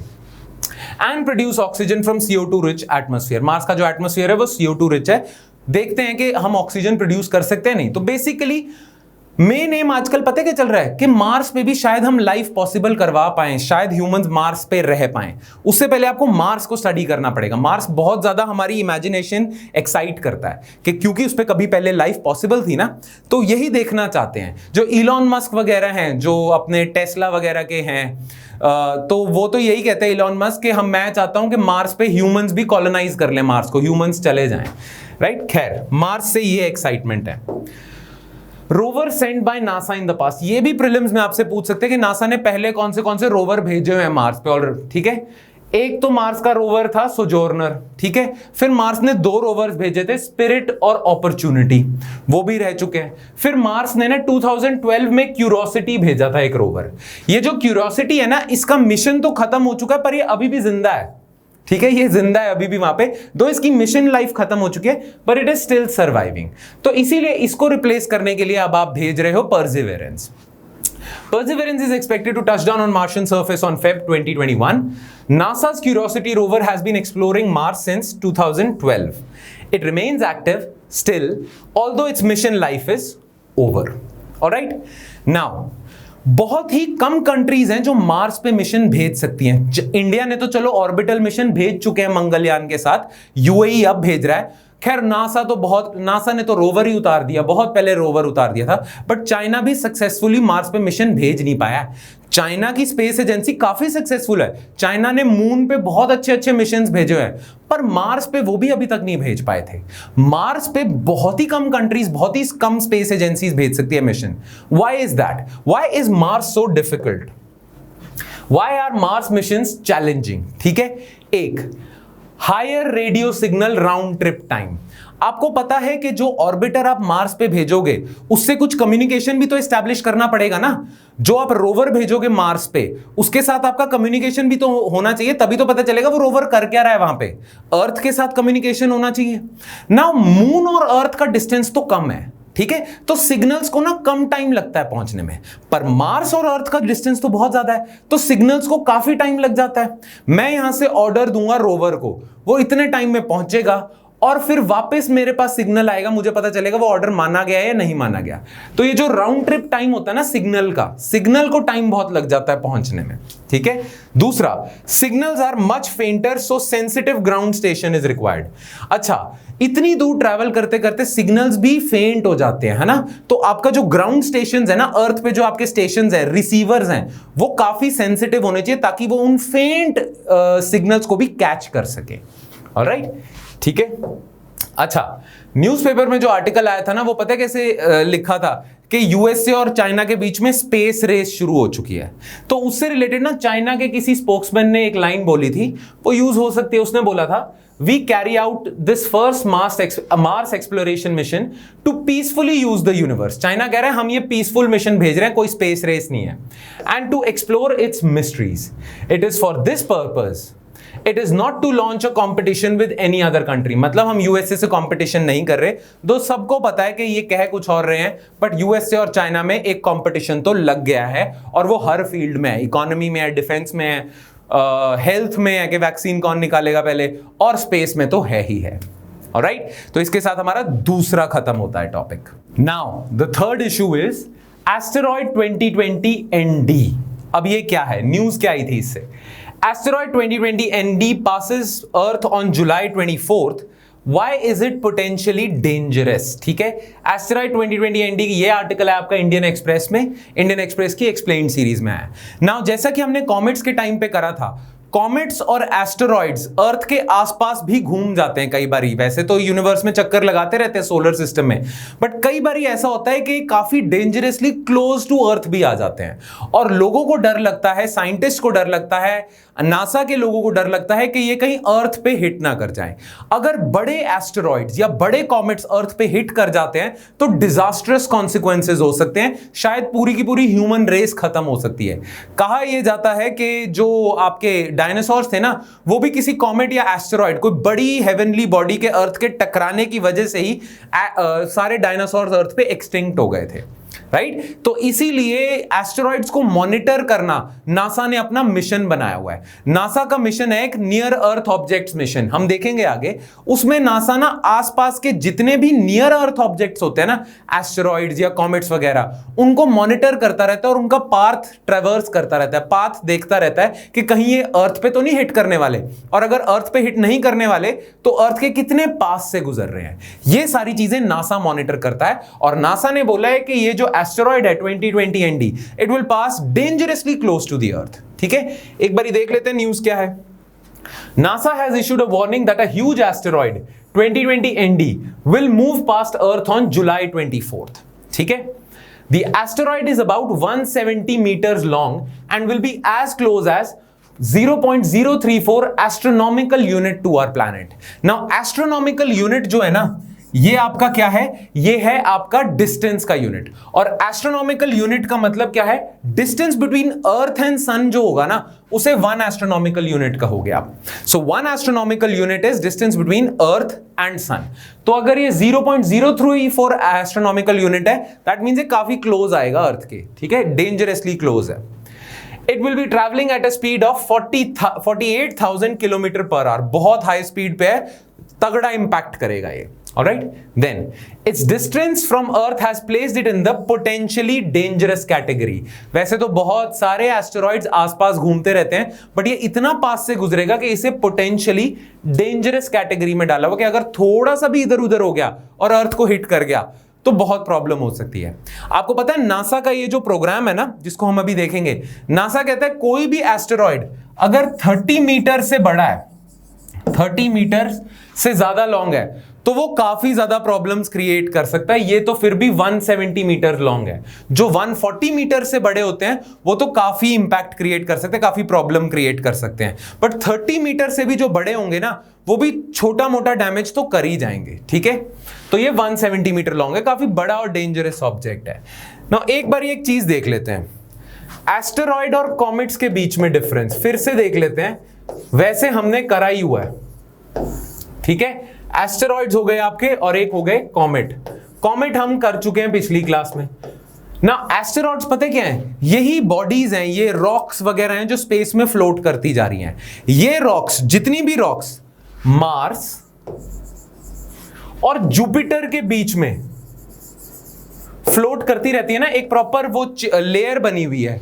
ये लेयर जो है ना, जिसमें छोटे छोटे ऑब्जेक्ट्स ये घूमते जा रहे हैं, रॉक्स वगैरह घूमती जा रही हैं और सन के अराउंड ऑर्बिट करते जा रहे हैं। मार्स सन के ज्यादा पास है, जुपिटर दूर है। इसके बीच में जो है, इन्हें हम एस्टेरॉइड्स कहते हैं। और जो आपके कॉमेट्स हो गए, कॉमेट्स तो सोलर सिस्टम के बाहर जो आपकी कूपर बेल्ट है, हमने कल पिछली क्लास में करा, कूपर बेल्ट हो गई, या एक और चीज करी थी हमने, ऑट क्लाउड, वहां से जो आते हैं आपके, वो होते हैं आपके कॉमेट्स। ठीक है, ये एस्टेरॉइड्स और कॉमेट्स कुछ नहीं होते, दीज आर रॉक्स। ठीक है, आइस होती है इसमें, डस्ट पार्टिकल्स वगैरह होते हैं, यही रॉक्स होती हैं। क्लियर ना? अर्थ के पास से गुजरते हैं, पर अर्थ पे अगर चढ़ गए और अर्थ पे इंपैक्ट हुआ इनका, तो डेंजरस कॉन्सिक्वेंसेज हैं, राइट? पोटेंशियली हैजर्डस एस्टेरॉइड्स, अब ये क्या होते हैं? PHAs क्या होते हैं? According to NASA, PHAs are currently defined based on parameters that measure the asteroid's potential to make threateningly close approaches to Earth. उन एस्टेरॉइड्स को आप पोटेंशियली हैजर्डस कैटेगरी में डालते हो जिनके आपको चांसेस लगते हैं आप उनका, जैसे मैंने पहले बताया था, नासा मॉनिटर कर रहा है कि ये एस्टेरॉइड कहां जाएगा, किस डायरेक्शन में जाएगा। अगर नासा को लगता है कि वो दूर वाला एस्टेरॉइड अर्थ के पास से गुजर सकता है, जितना पास से गुजरेगा उतना ही डेंजरस होगा, उतना ही हैजर्डस होगा। तो किस बेसिस पे आप उनकी डेंजरसनेस या हैजर्डस कितने हैं वो चेक करते हो? उनके potential to be close to earth, कितना क्लोज वो आ सकते हैं। All asteroids with minimum orbit intersection distance of 0.05 और लेस आर कंसिडर्ड PHAs।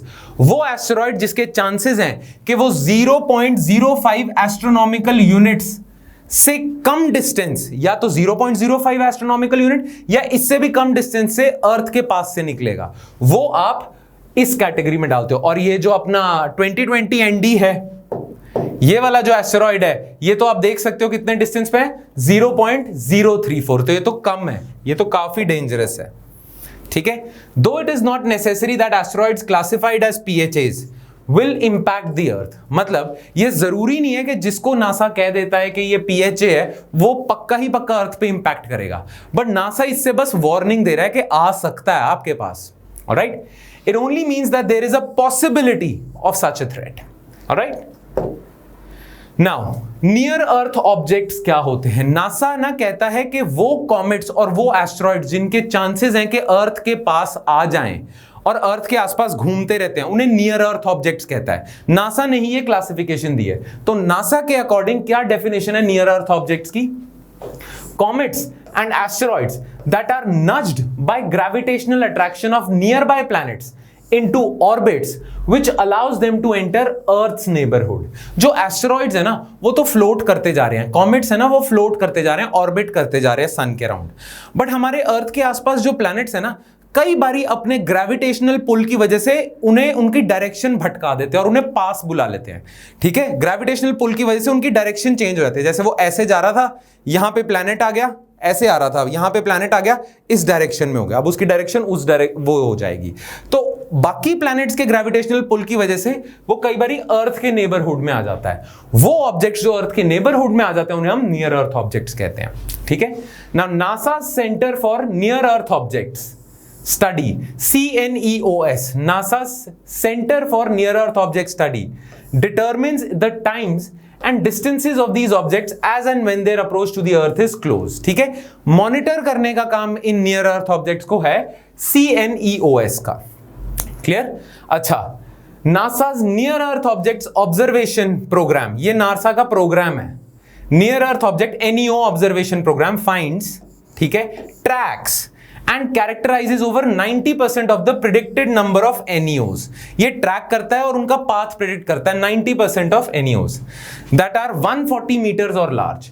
ये जो नासा का प्रोग्राम है ये सिर्फ उन्हीं एस्टेरॉइड्स को वॉच करता है जो 140 मीटर्स या उससे बड़े हैं, which according to NASA are of greatest concern। अगर ये टकरा गए 140 मीटर वाले तो गए, due to the level of devastation that their impacts is capable of causing। right, आगे बढ़ते हैं। Deflecting asteroids. अच्छा, अगर नासा को पता चल जाए कि कोई एस्टेरॉइड आने ही वाला है, ठीक है, अगर नासा को यह पता चल जाए कि कोई एस्टेरॉइड अब अर्थ पे ही आने वाला है, तो नासा क्या करेगा? ह्यूमंस के पास क्या टेक्नोलॉजी है कि कोई अगर एस्टेरॉइड आ रहा है अर्थ की तरफ तो उसे बचा कैसे जाए? नाउ नासा और यूरोपियन स्पेस एजेंसी, नासा और यूरोपियन स्पेस एजेंसी ने ना एक प्रोजेक्ट निकाला है, एक ना मिशन निकाला है जिसमें वो टेक्नोलॉजी टेस्ट करेंगे जिससे वो एस्टेरॉइड्स को डिफ्लेक्ट कर सके। जैसे एस्टेरॉइड अगर आपकी तरफ आ रहा है तो आप एक मिसाइल यहां से छोड़ दो, जैसे ही वो मिसाइल टकराएगी, वो एस्टेरॉइड इस डायरेक्शन में आ रहा था, उसका पाथ डिफ्लेक्ट हो जाएगा और अर्थ से टकराएगा नहीं, पाथ ही डिफ्लेक्ट हो जाएगा। तो नासा ना ऐसी टेक्नोलॉजी डेवलप कर रहा है, तो नासा और ESA मिलके ना उस टेक्नोलॉजी को टेस्ट करना चाह रहे हैं। ठीक है, हमारे लिए इंपॉर्टेंट क्या है, प्रीलिम्स में पूछ सकते हैं उस टेक्नोलॉजी का नाम क्या है, नासा का वो कौन सा मिशन है जिससे हम एस्टेरॉइड्स अगर पता ही चल जाए कि बस आने वाला है जी, ये तो पास से गुजरेगा ना 2020 ND, अगर पता ही चल जाए आ रहा है, फिर क्या करोगे? तो वो नासा के मिशंस देख लेते हैं। नाउ नासा का प्रोग्राम है asteroid impact and deflection assessment, ठीक है, इसे आइडा भी कहते हैं, ठीक है। ये है asteroid impact and deflection assessment. इसी प्रोग्राम के अंडर नासा का एक मिशन है जिसमें वो चेक करेगा कि कोई एस्टेरॉयड अगर आ रहा है उसको मैं ऐसे कोई मिसाइल अगर फेंक दूं तो वो उसका पाथ कितना डिफ्लेक्ट होता है। इसी प्रोग्राम के अंडर, आइडा के अंडर एक प्रोजेक्ट है जिसका नाम है डार्ट। डार्ट का फुल फॉर्म है double asteroid redirection test. Double asteroid redirection test, ठीक है। तो आपको क्या पता होना चाहिए, नासा का मिशन है आइडा जिसके पार्ट है डार्ट। डार्ट में क्या होगा, ये ना अभी पता है क्या चेक कर रहे हैं, ये चेक कर रहे हैं कि ना कोई इन्होंने एस्टेरॉयड ढूंढ लिया। अब उस एस्टेरॉयड पे एक मिसाइल फेंकने वाले हैं और चेक करने वाले हैं कि उस एस्टेरॉयड का पाथ किस हिसाब से चेंज होता है। उस स्टडी से इन्हें पता चलेगा कि कोई अगर अर्थ की तरफ आ रहा है तो उन्हें मिसाइल किस डायरेक्शन में भेजनी है, कितनी स्पीड से भेजनी है जिससे एस्टेरॉयड का पाथ डिफ्लेक्ट हो जाए। तो ये टेस्ट मिशन है, ये टेस्ट प्रोजेक्ट है डार्ट, ठीक है। अच्छा, इसी में ही इनका साथ दे रहा है ईएसए, यूरोपियन स्पेस एजेंसी का प्रोजेक्ट जिसका नाम है हेरा या हीरा, कुछ भी कह लो। हेरा पता क्या करेगा, नाउ इन्होंने करा क्या है, जो डार्ट मिशन है ना, इन्होंने ना एक एस्टेरॉयड ढूंढ लिया है, ठीक है। उस एस्टेरॉयड का नाम है डिडीमॉस। ना आपने देखा होगा डार्ट में डी का मतलब है डबल एस्टेरॉयड, ठीक है, डीए का मतलब है डबल एस्टेरॉयड। तो ये जो डिडीमॉस है ना, ये पता है कैसा एस्टेरॉयड है, ये एक कपल एस्टेरॉयड है। मतलब ऐसा एस्टेरॉयड है कि एक छोटा सा है और एक बड़ा सा एस्टेरॉयड है और इनका पेयर बना हुआ है। ये ऐसा सा ऑब्जेक्ट है कि एक छोटा सा रॉक होगी, एक बड़ी रॉक होगी, ठीक है। इसी का नाम है डिडीमॉस। ना नासा पता क्या कर रहा है, under its dart mission NASA एक मिसाइल फेंकेगा, कहां पे, ये छोटे वाले रॉक पे। ये जो डिडीमॉस डबल एस्टेरॉयड है इसके छोटे वाले रॉक पे ये डार्ट फेंकेगा, ठीक है। और ये फेंकेगा ये 2022 में, ठीक है। उससे क्या होगा, इस बड़े पेयर का एस्टेरॉयड का पाथ डिफ्लेक्ट हो जाएगा, ठीक है। अब इसका पाथ जब डिफ्लेक्ट हो जाएगा ना, तो ईएसए का, यूरोपियन स्पेस एजेंसी का मिशन होगा हीरा। ये हीरा पता क्या करेगा, ये हीरा एक प्रोब भेजेगा और इस एस्टेरॉयड पे भेजेगा और चेक करेगा। लैंडर, एक तरह से ये हीरा जो मिशन होगा वो स्टडी वाला मिशन होगा कि इस एस्टेरॉयड पे जो ये डार्ट भेजा था, ये जो भेजा था आपने मिसाइल भेजी थी, इसका इंपैक्ट क्या हुआ था और कितने परसेंटेज से या कितने मेजरमेंट करेगा कि कितनी डिफ्लेक्शन हुई थी। डार्ट ने तो भेजना है, हीरा ने चेक करना है कि इसका इंपैक्ट क्या होता, कितना बड़ा इंपैक्ट हुआ था, कितनी डायरेक्शन चेंज हुई थी। वो सारा स्टडी ये मिलके करेंगे, तभी ये फ्यूचर में अगर कोई एस्टेरॉयड आता है तो उसको कैसे डिफ्लेक्ट करना है वो इन्हें पता चलेगा, राइट। तो हीरा स्टडी करेगा कि कितने से डिफ्लेक्शन हुई थी, क्लियर। और हीरा का मिशन आएगा 2027 में, ठीक है। तो आपको ये पता होना चाहिए कि एस्टेरॉयड डिफ्लेक्ट करने की टेक्नोलॉजी डेवलप कर रहे हैं नासा, जिसका नाम है डार्ट, प्रोग्राम का नाम है आइडा, और ईएसए की कोलैबोरेशन मिशन है हेरा, उसके साथ कर रहे हैं, ऑलराइट। और इसी के साथ हमारा टॉपिक खत्म होता है एस्टेरॉयड वाला। Now let's come to the next article of news which is Damini lightning alert. ना आपको जैसे पता है कि मॉनसून स्टार्ट हो चुके हैं और मॉनसून के टाइम पे ना बारिशें बहुत पड़ती हैं, बारिशों के साथ साथ थंडरस्टॉर्म भी होता है, राइट। और थंडरस्टॉर्म में क्या आती है, लाइटनिंग। अब हिंदुस्तान में ना बहुत सारे लोग लाइटनिंग का शिकार हो जाते हैं, हजारों की तादाद में हर साल लाइटनिंग का शिकार होते हैं लोग, स्पेशली फार्मर्स, क्योंकि फार्मर्स के लिए मॉनसून का टाइम खेती का टाइम बहुत होता है, अच्छा टाइम होता है खेती का, राइट। तो मॉनसून के टाइम पे फार्मर्स बाहर निकले होते हैं और बहुत सारे फार्मर्स इंडिया में लाइटनिंग का शिकार हो जाते हैं। नाउ इस चीज से निजात पाने के लिए, to prevent this disaster, government of India has come up with a mobile application called Damini Lightning Alert. What will happen in this app is that government will alert you 30 to 40 minutes beforehand that please take shelter, lightning is gonna strike in your area. Right तो government आपको पहले ही बता देगी कि आप ना कहीं छुप वगैरह जो आपके एरिया में लाइटनिंग आ सकती है, तो आप बाहर मत निकलना। ऑलराइट, ये जो खबर आई थी ना, ये साइंस मॉनिटर में आई थी, और साइंस मॉनिटर में भी इसलिए आई थी, दामिनी जो ऐप है ना वो तो काफी पहले आ गई थी, बट मॉनसून की वजह से ये जो ऐप है ये फिर से न्यूज में बहुत है, और साइंस मॉनिटर ने इसे कवर करा था इस वीक के साइंस मॉनिटर ने। तो हम वो देख लेते हैं क्या है ये news. Every year, thousands of people, especially farmers, fall victim to lightning strikes. Yes. To prevent these catastrophic events, especially during monsoon, a mobile application called Damini has been developed by, please remember the name of the institute, Indian Institute of Tropical Meteorology, IITM Pune. It is based in Pune. This institute has developed Damini. Right? Please remember this. ये याद रखना, पूछ लेते हैं where is IITM or which institute developed Damini. ठीक है? Now this IITM, this institute is under Ministry of Earth Sciences. ये Ministry of Earth Sciences के अंडर आता है. Alright? This app warns about impending lightning strikes 30 to 40 minutes in advance. ठीक है? This app also guides people regarding the do's and don'ts during the event of lightning strike. अब farmers वगैरह हैं, वो लोग इस ऐप को डाउनलोड कर सकते हैं और उनको 30-40 मिनट पहले ही पता चल जाएगा कि उनके एरिया में लाइटनिंग आने वाली है, तो they can take shelter. Plus जो लोग इस ऐप को डाउनलोड करेंगे ना, उनको गवर्नमेंट अपडेट करेगी do's and don'ts during a lightning strike. मतलब जब लाइटनिंग वगैरह है, आपके एरिया में थंडर स्टॉर्म है, तो आपको क्या करना चाहिए क्या नहीं करना चाहिए, वो भी गवर्नमेंट आपको बताएगी थ्रू दिस ऐप। नाउ जैसा यूपीएससी की आदत होती है कि कई बारी वो न्यूज के आसपास की चीजें पूछ लेती है, राइट? आपके लिए न्यूज ये है कि दामिनी ऐप बनाई है लाइटनिंग अलर्ट के लिए, पर यूपीएससी की टेंडेंसी होगी कि वो आपसे पूछ लेंगे कि लाइटनिंग होती क्यों है, क्या रीजन है लाइटनिंग होने का, है ना? तो जो न्यूज होती है ना, उसके आसपास की जो नॉलेज की चीजें होती है, यूपीएससी की टेंडेंसी होती है कि वो ही पूछ ले आपसे। तो इसीलिए हम इस न्यूज से रिलेटेड एक बार ये देख लेते हैं कि लाइटनिंग हो क्यों रही है, लाइटनिंग होती क्यों है थंडरस्टॉर्म के दौरान, है ना? ब्रीफ में देखना इस चीज को। नाउ लाइटनिंग जनरली आपने देखा होगा जब भारी बरसात हो रही होती है, जब बिल्कुल ही काले बादल होते हैं, ठीक है, निम्बस क्लाउड्स होते हैं, क्यूमुलो निम्बस क्लाउड्स होते हैं, जब उस दौरान थंडरस्टॉर्म होता है और थंडरस्टॉर्म के दौरान लाइटनिंग होती है। ना लाइटनिंग होती क्यों है, ठीक है? लाइटनिंग को हम हिंदी में कहते हैं बिजली कड़कना, राइट? दैट मींस इलेक्ट्रिसिटी का लेना देना है।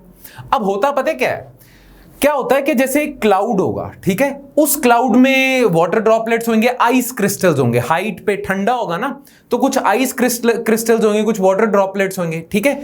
अब जो लाइटर पार्टिकल्स होते हैं ना, वो क्लाउड के ऊपर चले जाते हैं, और जो डेंस पार्टिकल्स होते हैं ना, वो नीचे चले जाते हैं ना। जो लाइट पार्टिकल्स होते हैं ना, लाइटर हल्के पार्टिकल्स, उनका होता है पॉजिटिव चार्ज, और जो हैवियर डेंस पार्टिकल्स होते हैं उनका होता है नेगेटिव चार्ज।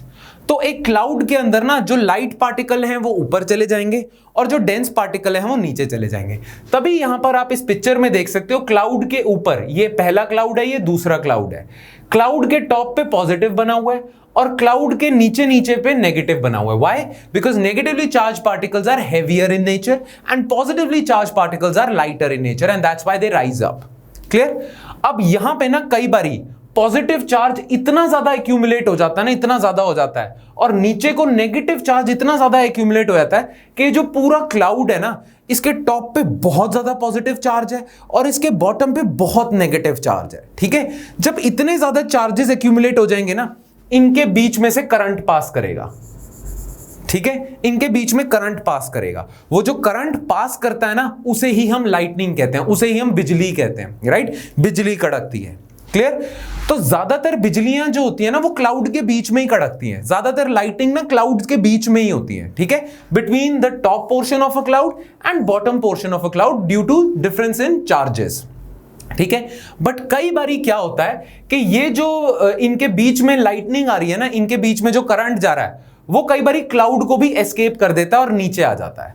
कई बारी क्या होता है कि इन दोनों क्लाउड्स के बीच में तो लाइटनिंग चल रही है, बट कई बारी लाइटनिंग एस्केप कर जाती है और अर्थ पे भी आ जाती है, ठीक है। वो जो अर्थ पे लाइटनिंग आती है ना, उसे ही हम देखते हैं, हम कहते हैं कि बिजली कड़क रही है, लाइटनिंग स्ट्राइक कर रही है। ज्यादातर लाइटनिंग तो क्लाउड के अंदर होगी, बट कुछ एस्केप कर जाएगी, नीचे आ जाएगी, राइट ना। आपको पता है जो आप लाइटनिंग देखते हो ना, आप जब भी लाइटनिंग देखते हो या आप बिजली कड़कती देखते हो, वो कुछ फ्रैक्शन ऑफ सेकंड के लिए होती है, बहुत थोड़े टाइम के लिए होती है ना, बहुत ही थोड़े टाइम के लिए होगी। बट उतने थोड़े टाइम में ना जो इलेक्ट्रिकल इंपल्सेस हैं, जो ये करंट है, जो इलेक्ट्रिकल इंपल्सेस हैं, ये कई बारी ऊपर नीचे के चक्कर लगा जाती हैं। उतने छोटे से फ्रैक्शन ऑफ सेकंड में जो करंट है, इलेक्ट्रिकल इंपल्सेस हैं, वो नीचे भी आ जाएंगे, ऊपर भी आ जाएंगे, नीचे भी आ जाएंगे, ऊपर भी आ जाएंगे, बहुत तेज स्पीड से ऐसे ऊपर नीचे आएंगे। हमें वो तेज स्पीड दिखती नहीं है, हमें बस एक सिंगल व्हाइट कलर की, ग्रे कलर की लाइन दिखती है बिजली कड़कती हुई, राइट नाउ। ये जो बहुत तेजी से ऊपर नीचे आ रहे हैं ना, ये जो लाइटनिंग है, एक लाइटनिंग बहुत ज्यादा हीट भी प्रोड्यूस कर देती है और कई हजार वोल्ट की इलेक्ट्रिसिटी होती है। तभी अगर आप पे बिजली कड़क जाए ना, तो डेथ ही है उसके बाद, कई हजार वोल्ट की बिजली कड़क जाती है। नाउ ये इतना ज्यादा तेजी से ऊपर नीचे घूमती है ना, और इतनी हीट प्रोड्यूस कर देती है, उस वजह से बहुत ज्यादा प्रेशर भी बढ़ जाता है इस एरिया में, और सोनिक बूम होते हैं। वो सोनिक बूम ही आपको आवाज आती है बिजली कड़कने की, गड़ गड़ गड़, जो आवाज होती है ना, वो सोनिक बूम होते हैं, एक तरह से साउंड की स्पीड से भी तेज, ठीक है। खैर आपको ये तो पता है, आपने देखा होगा, आपको बिजली कड़कते हुए पहले दिखती है, आवाज लेट आती है। Why? Because speed of light is faster than speed of sound. Speed of light तेज है तो आपको दिख पहले गया, बट साउंड को आने में टाइम लगता है, साउंड धीरे धीरे आती है, तभी बिजली कड़कने की आवाज बाद में आती है, दिख पहले जाती है, राइट। आई होप ये तो आपको पता होगा, क्लियर। तो ये बेसिक सा पता होना चाहिए कि क्लाउड में ना, यूपीएससी पूछ सकता है ना कि क्लाउड में ज्यादातर लाइटनिंग होती है, पॉजिटिवली चार्ज ऊपर होता है, नेगेटिवली चार्ज नीचे होता है, तो ये पता होना चाहिए, ठीक है। अब वापस से हम दामिनी की तरफ आ जाते हैं, लाइटनिंग अलर्ट की तरफ। Now, IITM Pune, Indian Institute of Tropical Meteorology Pune, has established a lightning network. Now, IITM Pune ने जो ये ऐप बनाई है, जिसमें ये 30 से 40 मिनट पहले ही बता देंगे लाइटनिंग आने वाली है, इनके पास भी कोई इंफ्रास्ट्रक्चर होगा ना, जिससे ये डिटेक्ट कर सकते हैं लाइटनिंग और प्रिडिक्ट कर सकते हैं। इनको भी तो, इनके पास भी कोई सिस्टम होगा जिससे प्रिडिक्ट कर सकते हैं। उस सिस्टम का नाम क्या है वो देखते हैं। Pune has established a lightning network by installing 48 lightning sensors in the country. पूरे कंट्री में 48 lightning sensors हैं। वो sensors इंफॉर्मेशन देते हैं IITM को, और IITM इंफॉर्मेशन डाल देता है दामिनी ऐप में कि किस रीजन में लाइटनिंग आ सकती है। ऐसे सेंसर्स हैं, ये देखिए। It can forecast lightning strike and thunderstorm with in a range of 20 kilometre. ये जो एक सेंसर है ना, अपने आसपास के 20 किलोमीटर में ये बता सकता है, फोरकास्ट कर सकता है और डिटेक्ट कर सकता है। Damini receives information through this network. Alright, तो इसी के साथ हमारा ये टॉपिक भी खत्म हो जाता है, लाइटनिंग वाला, दामिनी वाला। नाउ अब हम आ जाते हैं अपने लास्ट टॉपिक पे, जो हम हमेशा करते हैं, कोविड-19 अपडेट्स। कोरोना वायरस से रिलेटेड क्या क्या इंपॉर्टेंट आर्टिकल्स आए हैं, उन इंपॉर्टेंट आर्टिकल्स में से आपको क्या क्या पढ़ना चाहिए, या कौन सी इंफॉर्मेशन इंपॉर्टेंट है, और कौन सी इंफॉर्मेशन इंपॉर्टेंट नहीं है, ये चीज हम देखेंगे इसमें।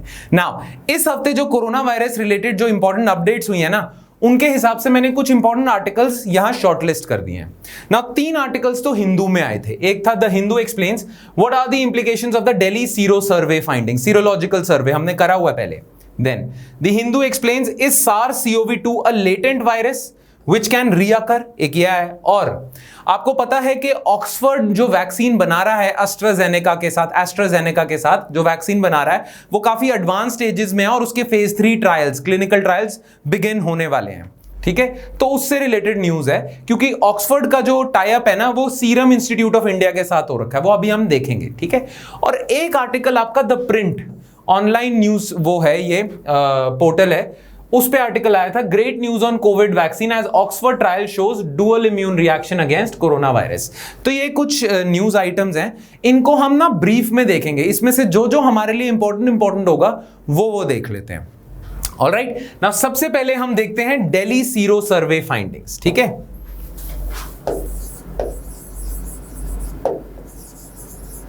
सीरो सर्वे, या इसे हम कह देते हैं सीरोलॉजिकल सर्वे। ना ध्यान से सुनना, ये चीज हम कर ही चुके हैं कि सीरोलॉजिकल सर्वे क्या होते हैं। सीरोलॉजिकल सर्वे होते हैं, आप ना पूरे सर्वे करते हो, जितनी भी पॉपुलेशन का आप सर्वे कर रहे हो, उस पॉपुलेशन के आप ब्लड सैंपल लेते हो, और उस पॉपुलेशन के ब्लड सैंपल में आप चेक करते हो कि उनके पास एंटीबॉडीज हैं या नहीं है। ना जैसा कि आपको पता है, अगर आप इन्फेक्ट हो जाते हो तो आपकी बॉडी का इम्यून सिस्टम उस इन्फेक्शन से फाइट करता है, वो उस इन्फेक्शन से फाइट करने के लिए प्रोड्यूस करता है एंटीबॉडीज। ना जनरली जब भी आपको कोरोना वायरस होगा ना तो आप सबकी बॉडी एंटीबॉडीज प्रोड्यूस करेंगी और ये antibodies are soldiers that will fight against the virus.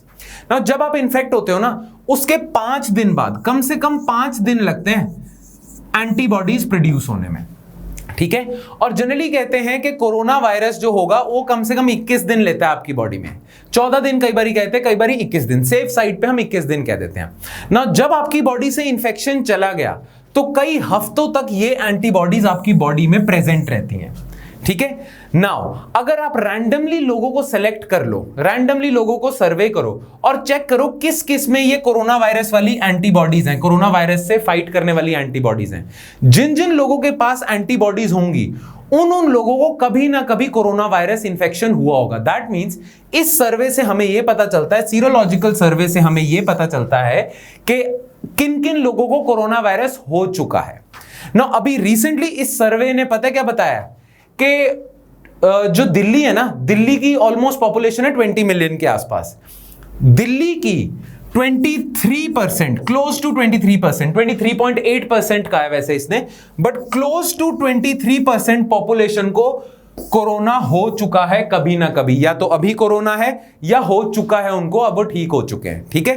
तो दिल्ली के सीरोलॉजिकल सर्वे ये बताता है कि 1/4 पॉपुलेशन दिल्ली की इंफेक्टेड हो चुकी है, लोगों को हो चुका है। हां, ये सीरोलॉजिकल सर्वे कहता है कि ज्यादातर केसेस एसिम्प्टोमेटिक थे।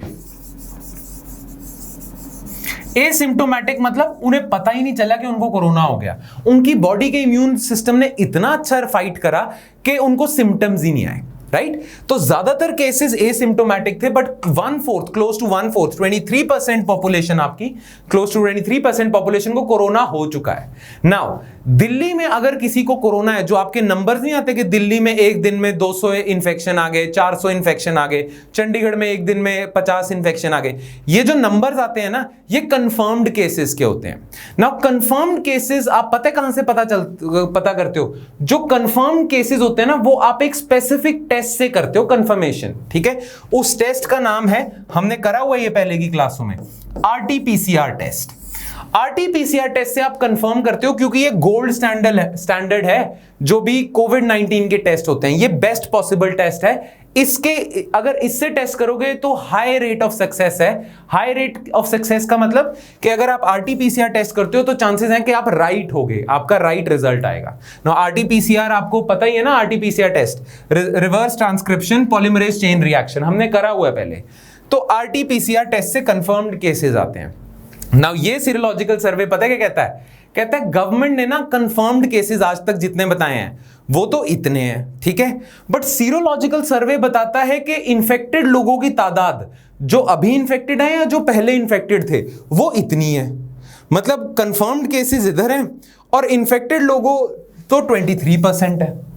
इससे यह पता चलता है कि अगर 50 लोगों को दिल्ली में इंफेक्शन हुआ था ना तो गवर्नमेंट को तो सिर्फ एक का पता चला था, राइट। खैर, ये सीरोलॉजिकल सर्वे की बस एक प्रॉब्लम है, वो ये है कि ये सीरोलॉजिकल सर्वे को ना अभी क्रिटिक्स ने रिव्यू नहीं करा है। जो भी कोई स्टडी आती है ना उसको पीयर टू पीयर रिव्यू किया जाता है। आपके जो फेलो साइंटिस्ट होते हैं ना वो क्वेश्चन आस्क करते हैं, उसको रिव्यू करते हैं और फिर फाइनली उसको अप्रूवल देते हैं, तभी वो स्टडी मानी जाएगी ना। इसका किसी जर्नल में पीयर टू पीयर रिव्यू नहीं हुआ, इसीलिए साइंटिस्ट कह रहे हैं कि इस सीरोलॉजिकल सर्वे के ना के रिजल्ट को हम अभी फाइनल नहीं कह सकते, ठीक है। कई इसमें लूप होल्स हो सकते हैं। खैर, अगर ये सही प्रूव हो जाता है तो ये है कि काफी ज्यादा 1/4 आपकी पॉपुलेशन, 23% दिल्ली की पॉपुलेशन, इतनी बड़ी पॉपुलेशन वाली जो शहर है आपका एनसीआर रीजन, वहां पे 23% लोगों को, 1/4 लोगों को हो गया infection. That is a big deal. खैर, इससे बस आपको इंफॉर्मेशन पता होनी चाहिए। आपको पता होना चाहिए सीरोलॉजिकल टेस्ट क्या होता है। इसमें सिर्फ आप एंटीबॉडी चेक करते हो और 5 दिन में आपकी बॉडी एंटीबॉडी प्रोड्यूस कर लेती है। हाँ, एक और इंफॉर्मेशन आपको पता होनी चाहिए, वो ध्यान से सुनना। आईसीएमआर ने ना अभी रिसेंटली कहा है कि ये जो सीरोलॉजिकल सर्वे आप दिल्ली में कर रहे हो, आईसीएमआर ने ना मई में नेशनली कंडक्ट करने को कह दिया था। सीरोलॉजिकल सर्वे मई में कहा था कि पूरे इंडिया में सीरोलॉजिकल सर्वे किया जाए और वो सीरोलॉजिकल सर्वे करने के लिए, मतलब टेस्ट करने के लिए आपके पास टेस्टिंग किट्स होनी चाहिए जो एंटीबॉडीज डिटेक्ट करेंगी। तो नई किट्स बनाई थी इंडिया ने सीरो सर्वे के लिए, जो आईसीएमआर ने अप्रूव कर दी हैं कि फर्दर, और एक तो मई में डिसाइड करा था, और फर्दर और सर्वे होना चाहिए, राइट। सीरो सर्वे पूरे इंडिया में होना चाहिए, कुछ पर्टिकुलर डिस्ट्रिक्ट्स में होना चाहिए, ऐसे प्रॉपर होना चाहिए। तो आईसीएमआर ने कहा है सीरो सर्वे पूरे इंडिया में करना, और उसके लिए किट आपने यूज करनी है कोविड, नाम याद रखना इस किट का, कवच एलिजा। ये जो एलिजा टेस्ट होता है ना, ये एचआईवी वायरस को भी डिटेक्ट करने के लिए होता है। तो आपने इसमें ना थोड़ी मॉडिफिकेशन करी है, और आप इससे सीरोलॉजिकल सर्वे करोगे, एंटीबॉडीज डिटेक्ट करोगे। तो ध्यान रखना, आईसीएमआर कह रहा है पूरे इंडिया में सीरोलॉजिकल सर्वे होना चाहिए और इन टेस्टिंग किट से होना चाहिए। ऑलराइट, ठीक है। चलो अब हम आ जाते हैं बाकी आर्टिकल्स की तरफ। एक आया है, is SARS-CoV-2 a latent virus which can recur. ठीक है ना, ध्यान से सुनना। इसमें सिर्फ थोड़ी सी इंफॉर्मेशन है, बाकी ये जो आर्टिकल है काफी डिटेल में और बातें करता है, पर हमें इस आर्टिकल में से कुछ जरूरी इंफॉर्मेशन निकालनी है, और वो जरूरी इंफॉर्मेशन थोड़ी ही है। आपके प्रीलिम्स में उससे क्वेश्चन पूछ सकते हैं। ठीक है, नाउ ये आर्टिकल ये कहता है कि क्या कोविड-19 वाला वायरस लेटेंट भी हो सकता है। हुआ पता क्या था, बहुत सारे लोगों को ना, जिनको कोरोना वायरस हुआ था, ठीक है, उनको हॉस्पिटल में डाल दिया, फिर वो रिकवर कर गए। अब रिकवर अगर आप कर जाते हो ना, तो आपको हॉस्पिटल वाले तभी छोड़ते हैं अगर आपका 2 बारी आरटीपीसीआर टेस्ट होता है। 2 बारी आपका आरटीपीसीआर टेस्ट होता है और दोनों में आप नेगेटिव आते हो, तभी आपको हॉस्पिटल से छोड़ते हैं। खैर, अब गवर्नमेंट ने इसे मॉडिफाई कर दिया है, अब कोई रिकवर कर जाता है, गवर्नमेंट या तो एक टेस्ट करती है, टेस्ट भी नहीं करती। खैर, पहले नॉर्म ये था कि अगर कोई हॉस्पिटल में पड़ा है और वो ट्रीट हो रहा है, ट्रीटमेंट के बाद तभी भेजेंगे अगर आपका 2 बारी आरटीपीसीआर टेस्ट में नेगेटिव आता है। नाउ ऐसे बहुत सारे केसेस आए हैं जिसमें किसी पर्टिकुलर इंसान का 2 बारी नेगेटिव आ गया, फिर उसके बाद दोबारा चेक करा कभी बाद में 2-3 दिन 4 बाद, फिर पॉजिटिव हो गया। ठीक है, ऐसा बहुत बारी हुआ है कि ना 2 बारी नेगेटिव आया, छोड़ दिया, फिर थोड़े टाइम बाद देखा पॉजिटिव आ गया। इससे ना एक डिबेट सामने आ रही है कि क्या कोरोना वायरस लेटेंट हो सकता है। नाउ आपको एक चीज समझनी है, वायरस के ना 2 स्टेजेस होते हैं बॉडी में आपके। एक होता है लेटेंट स्टेज, एक होता है lytic stage.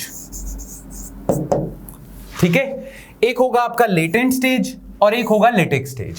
Now latent stage वो स्टेज है जब वायरस आपकी बॉडी में चुपचाप बैठ जाता है। जनरली अगर वायरस आपकी बॉडी में है और वो एक्टिव है, तो वो क्या करेगा, रिप्रोड्यूस भी करता रहेगा और यूनिट्स बनाता जाएगा, और ज्यादा वायरल लोड आपकी बॉडी में बढ़ता जाएगा, और आपकी बॉडी फिर रिस्पॉन्ड करेगी एंटीबॉडी से, और आपकी बॉडी में इन्फ्लेमेशन होगी, बुखार होएगा, वीकनेस होगी, ये सारी चीजें होंगी। वो तब होता है जब वायरस आपकी बॉडी में एक्टिव है और मल्टीप्लाई कर रहा है। बट अगर वायरस आपकी बॉडी में डोरमेंट बैठ जाए, चुपचाप बैठ जाए, तो वो वायरस होता है लेटेंट।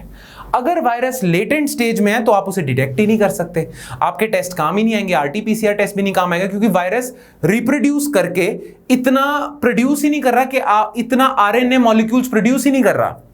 मतलब वायरस इतना ज्यादा है ही नहीं कि आप उसे डिटेक्ट कर सको। एक वायरस, मतलब एक तो नहीं, कुछ वायरस हैं जो लेटेंट स्टेज में बैठे हुए हैं। ठीक है, लिटिक स्टेज होती है एक्टिव स्टेज, जो हम जानते हैं, जिसे हम डिटेक्ट भी कर सकते हैं। लिटिक स्टेज होएगी जिसमें वायरस एक्टिवली रिप्रोड्यूस कर रहा है, आपकी बॉडी इन्फ्लेमेशन कॉज कर रही है, एंटीबॉडी प्रोड्यूस कर रही है, ये होगा लिटिक स्टेज। ना कई वायरस की ऐसी कैपेबिलिटी होती है कि वो जब मन चाहा लिटिक हो गए, जब मन चाहा लेटेंट हो गए। ना ये वायरसेस बड़े डेंजरस होते हैं, जो जब मन चाहा लिटिक हो जाएं, जब मन चाहा लेटेंट हो जाएं। एचआईवी ऐसा करता है, हर्पीज का वायरस ऐसा करता है, हर्पीज एक डिजीज होता है, सेक्सुअली ट्रांसमिटेड डिजीज है, वो वायरस ऐसा करता है, एचआईवी वायरस ऐसा करता है। ठीक है, अब ये जो स्टडी सामने आ रही है, ये जो लोग अंदेशा लगा रहे हैं कि शायद कोरोना वायरस भी अगर ऐसा है जो लेटेंट से लिटिक ऐसे ट्रांसफर करता रहता है, तो कोरोना वायरस को ट्रीट करना बड़ा मुश्किल होगा, राइट। तो ये जो पर्टिकुलर आर्टिकल था ना आपका, रामया कृष्णन वाला, कनन वाला, ये कह रहा है कि क्या SARS-CoV-2 वायरस बाउंस कर सकता है लिटिक और लेटेंट की स्टेज में? अगर कर सकता है तो टेंशन की बात है, बट इस आर्टिकल में बाद में दिया हुआ है, बहुत सारे साइंटिस्ट कह रहे हैं कि ऐसा शायद नहीं है, वो शायद टेस्ट में ही कोई गलती आ गई होगी, क्या पता फॉल्स नेगेटिव हो गया हो। फॉल्स नेगेटिव हो गया, उसमें शुरू मतलब कोरोना वायरस था पर टेस्ट में डिटेक्ट नहीं हुआ, और लिटिक स्टेज में ही था पर टेस्ट में कोई खराबी थी, टेस्ट में डिटेक्ट नहीं हुआ और बाद में पॉजिटिव आ गया।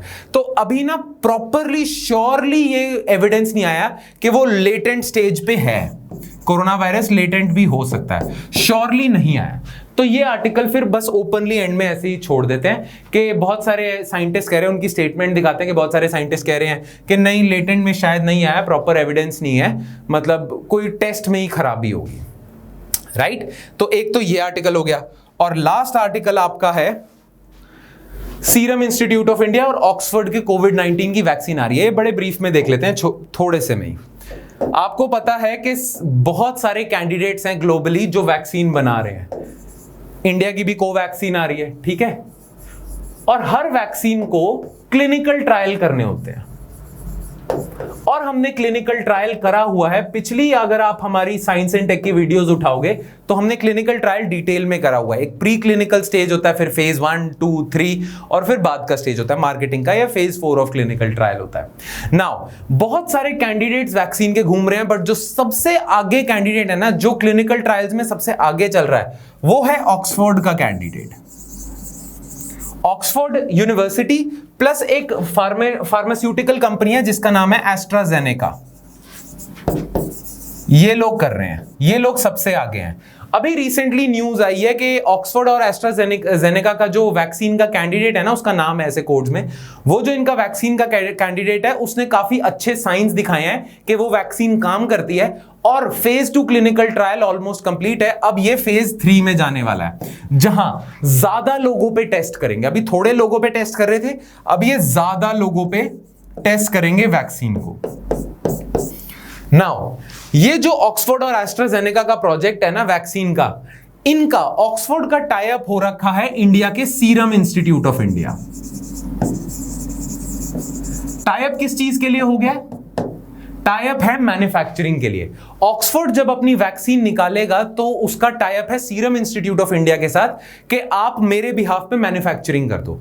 ऑक्सफोर्ड और एस्ट्राजेनेका खुद भी मैन्युफैक्चरिंग करेगा, बट अगर ज्यादा मैन्युफैक्चरिंग करनी है तो आपको मैन्युफैक्चरर्स के साथ टाई अप करना पड़ेगा।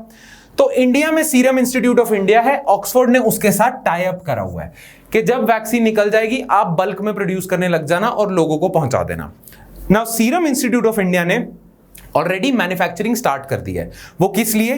कि जो फेज 3 क्लिनिकल ट्रायल है ना, ये इंडिया में भी करवाए जाएं। सीरम इंस्टीट्यूट ऑफ इंडिया चाहता है इंडिया में भी जो वॉलंटियर्स हैं उनको भी वैक्सीन दे के टेस्ट करा जाए। तो उसके लिए सीरम इंस्टीट्यूट ऑफ इंडिया ने वैक्सीन मैन्युफैक्चर करना शुरू कर दिया है। फेज 3 क्लिनिकल ट्रायल्स जो इंडिया में भी वो करना चाहता है। ऑक्सफोर्ड और एस्ट्राजेनेका तो कर ही रहे हैं। तो ये न्यूज आई थी। इस न्यूज की और डिटेल में हमें जाने की जरूरत नहीं है, क्योंकि जब फेज 3 क्लिनिकल ट्रायल हो जाएगा तो बहुत डिटेल में इससे रिलेटेड न्यूज आएगी, हम उसे तब कवर कर लेंगे, ठीक है? ऑलराइट, तब तक आ ही जाएगा, आपके एग्जामिनेशन से पहले ही शायद हो जाएगा फेज 3 क्लिनिकल ट्रायल, तब हम देख लेंगे उस चीज को। Alright, so that's it from my side guys. I hope आपको सारा का सारा समझ आ गया हो, सारे के सारे पॉइंट्स समझ आ गए हो। If you still have any doubts then please write those doubts in the comment section below along with your answers to the questions I just discussed a while back. Alright, so that's it from my side guys. I'll see you next time with more videos on science and technology. Thank you.